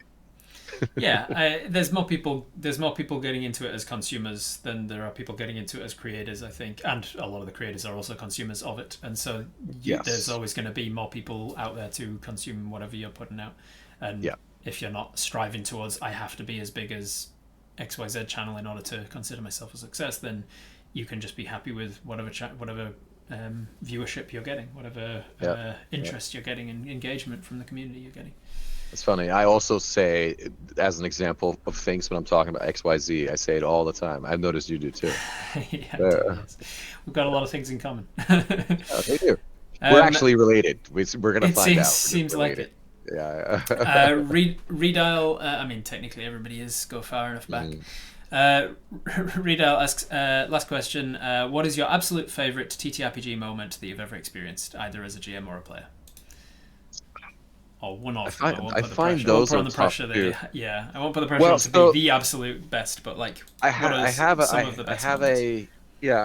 moment that really stuck with me that I say often when I get asked this question, and it's like, it was kind of the like, oh yeah, it's collaborative storytelling or it can be collaborative storytelling on a level beyond what we've been playing currently. And it was in one of those games with Joe and that crew. His personal trainer Ron Matthews is awesome, and also one of the people who does really well with the character stuff, like right up there with Craig. Nice. Which is huge because this guy is like massive and ripped beyond. Like you would never think he's the nerd, but he absolutely is. I love one moment with Joe where I saw it online a while back that was like some douchebag was trying to rip on I don't play D&D. Like, I don't play D&D, and Joe was like, I do. Yeah, on the fucking Men's Health on the front cover. of Men's Health magazine. Muscles everywhere, but I do. Yeah, no, that was a good one. So Ron was playing a paladin in a group of scoundrels, just like like Joe was playing a warlock. There were rogues there. They were trying to do illegal shit. And they were in a position where to progress the story, they'd literally have to break in somewhere. And there had been an encounter outside for some reason, and this was in a city. And things had gotten a little out of hand, but now finally was their moment to like break into this house and then ransack this innocent guy's house basically for clues. And if there's always the sort of like some parties struggle with this mechanic, like now the paladin. Like my character would never do that, right? Like I'm gonna stop them, I'm fight them, whatever. Like there's that option, which is very common because people are leaning into their character and they think they're the everyone thinks they're the main character in a way, right? Like, or they feel an obligation to the character they're playing. This character absolutely would never have broken into this place. So, but he also knows that they have to. Yeah. So he goes, I'm sure that there were, as this was happening, it's kind of either early afternoon or something. It's daytime. I bet some children probably saw this. And I was like, yeah, absolutely. There's some, horrified children over there, kind of, staring out from behind some barrels. And he's like, all right, well, I'm going to go up to them and like sit them down and talk to them and be like this, there was some blood and it was a scary scenario. So he goes over to console the children. And out of his own volition, like there weren't children in the scene, but he said, "Are there?" Because if there were children, then and I'm like, now that you say that, yes, of course, we're in the city, And so he goes and does that, and now the rest of the party goes, oh, boom, we're going, So now they're like, oh yeah, he's distracted. Let's go do the thing. Yes. So he could 100% play his character. Yes. The mega lawful good would never harm a fly, kind of, unless they deserve it. Kind of guy and do something really meaningful to his character that fits everything while they go and do the thing they have to do. It's so good when you have a player that understands that. There's so many things out there for like D&D DM tips and tricks, and those sorts of player tips and tricks are great. Yeah, I can't stress enough how important that part of collaborative storytelling is when you're at any sort of impasse or you see an impasse coming or just a reason to add some color to the scenario or the scene or whatever. Like, would you need something here for your character to do something meaningful? Then that probably exists, unless it's crazy, right? Yeah. Even then, maybe. Then I'll find a way to make it work. We'll find a way if it's a meaningful enough thing. So that was like, I was like, okay. That was just a perfect example. I've carried over from acting as well, because I remember learning early days as an actor of like, if you ever feel like, oh, but my character wouldn't do that, you're in the wrong, because the director is telling you your character is going to do that, and so therefore there must be a reason that your character is going to do that, and therefore it's your job as an actor to work out what is the reason that my character is going to do that. The director has told me, for whatever logistical reasons or whatever reasons for the storytelling, he needs me on this line to stand from my chair, walk over to the front door, and pick up the mail, whatever it is. It's my job to go, what's the thing that my character is thinking of as I'm speaking? What else is on my mind? Have I glanced over and seen, oh, I need to get the mail and I'm going to do, like, what's the thing that gets me up out of the chair? Because the director needs it, so I need to come up with a reason for it. And in a similar way in D&D, you guys need to do this thing for this guy who's giving you a quest. You need to go on this heist. Oh, my character wouldn't do that. Find why your character would do that. Why would you care? Why would you do it? And you can work with me. You can say like, oh, I think my character would only do that if somebody he loved was in trouble and blah blah blah, and I'd be like, cool, I will make sure that somebody you love is in trouble, so that your character has the motivation to do this thing that you need to be able to do. Or there's now an NPC straight lying to him about what it means, right? Yes. And now he buys that lie and gets to do the thing that's wildly illegal, but he believes he's doing the right thing. He believes he's doing the right thing. Yeah. So you're right. That's totally a thing in acting, and seeing that so colorfully or vividly done in like so counter to it was great. So I always encourage people to do that. Very few people do, because things are happening, but like that makes very special moments to me in D&D when it happens. Lovely stuff, man. Good moment to end on. So thank you very much for joining me. We're way over time that I requested you for, so I'm glad that you glad that you didn't have a hard out, because it's been wonderful to just chat and likewise. I really hope I can find a reason to come to either New Zealand or Australia when you're in Australia. I don't know if the Castleton is PAX Australia. I don't know. You should definitely do. Yeah, you should definitely do PAX Australia someday. Like, try and make that work for you a reason. Yeah, I'll talk to you. If you privately, can find, if you can find a reason to get yourself out here, especially if you can, get somebody to pay for it, that's always a bonus. That's what I was going to talk to you about. I don't know how necessarily who to approach about that, but I might be able to add some value to someone's thing, doing a panel about this kind of stuff, really, or whatever. Exactly. In fact, because it's so far, they might care. They might not be saturated with people that kind of can do what I do, right? So exactly, that's right? Exactly. So if there's ever a chance, definitely do it. PAX Oz is one of my favorite cons. It's like such a cool, chill, hangout kind of vibe. Everybody just like spending time with themselves. And I'm going to be there this year doing a panel that just got approved yesterday. So I'm confirmed that it's definitely happening. For those of you watching, the last thing I'll say is at Knai on everything. THORKNAI. The movies that I'm in that come out next year are a movie called Street Smart, and the one with Kristen Stewart is called The Wrong Girls. And yeah, that'll be in theaters, at least in the States. So that'll be exciting. And you Nice. might see me in action there. Yay. Nice. Yeah. Do you happen to know anybody that's streaming? I always like to give it the chance to my Oh, guests should to we suggest raid? who we raid into. If you don't have anybody, we Yeah, can raid yeah, right yeah. now. I But mean, I'm not sure if she's online right now, but I would say, oh my God, Michelle something something on Twitch. Let me see if I can find her real quick. also, while you're finding that, if you're Yeah, here yeah. from Thor's community or from knowing Thor, I'm Robert Hartley. I do Dungeons and Dragons content for everyone. Yay. Stick around and drop a follow because we do all sorts of things here that's D&D adjacent.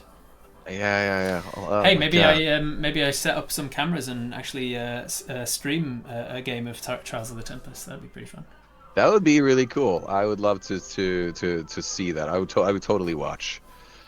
You know what? I am such a terrible friend that I didn't prepare for this question, and I should have That absolutely is done that. all good. That's She's an all actress good. I know that also streams gaming online, but yeah, Michelle Boyd is her name. Let me see if I can. Is that also maybe possible Let to me find just on look up Twitch? Michelle Boyd. Yeah, Twitch's search engine is garbage, so probably not easy to Michelle find. Boyd Just the Twitch. name. Oh no, here it is. Quite literally, just Michelle Boyd. Michelle Here, Boyd. Is she streaming now? Let's find out. I'll put it. Yeah. Oh, you found her? Cool. It I think I doesn't found look her. like Yeah, she's online. Yeah. doesn't Ah, look like she's online. I tried. I She's tried. not online right now, but you'll Yeah. go check her out. In the meantime, then I will raid into. Let's see who's on Legends of Avantris. Why don't we stream into Legends? That'd be fun. Yay. Read.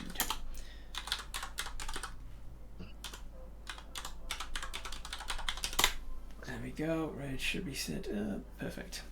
So thank you very much for joining me. We've finished our short rest. We can have get ourselves some hit points and spell slots and things. Oh yeah, back. we forgot to set up a story. We didn't Oh actually set no. up the story of it. I only realised as I was getting to the end. I was like, oh shit, we never set up Oh no. what the short rest was. But whatever it was, we're coming to the end of it. We can Yep. we can grab our belongings and head back out again. Yeah, we blacked out completely for an hour, and we don't Whatever know where we are. what was we wake up at the end of the short rest. What were we in the middle of? Well, I feel like since we had no idea and we don't remember, we're like in the vat of like some illithid colony, Oh and they've just yes. completely hijacked our brains.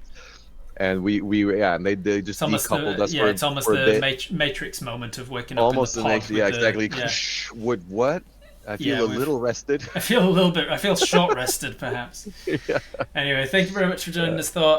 Definitely go check out Thor at Thor Knai. Thank you, man. And I'll see you guys in the next stream. Bye for now. Yay. Before you leave, make sure you're checking out my guest on all of the things. The links are in the description. And check out my stuff while you're there too. Thank you.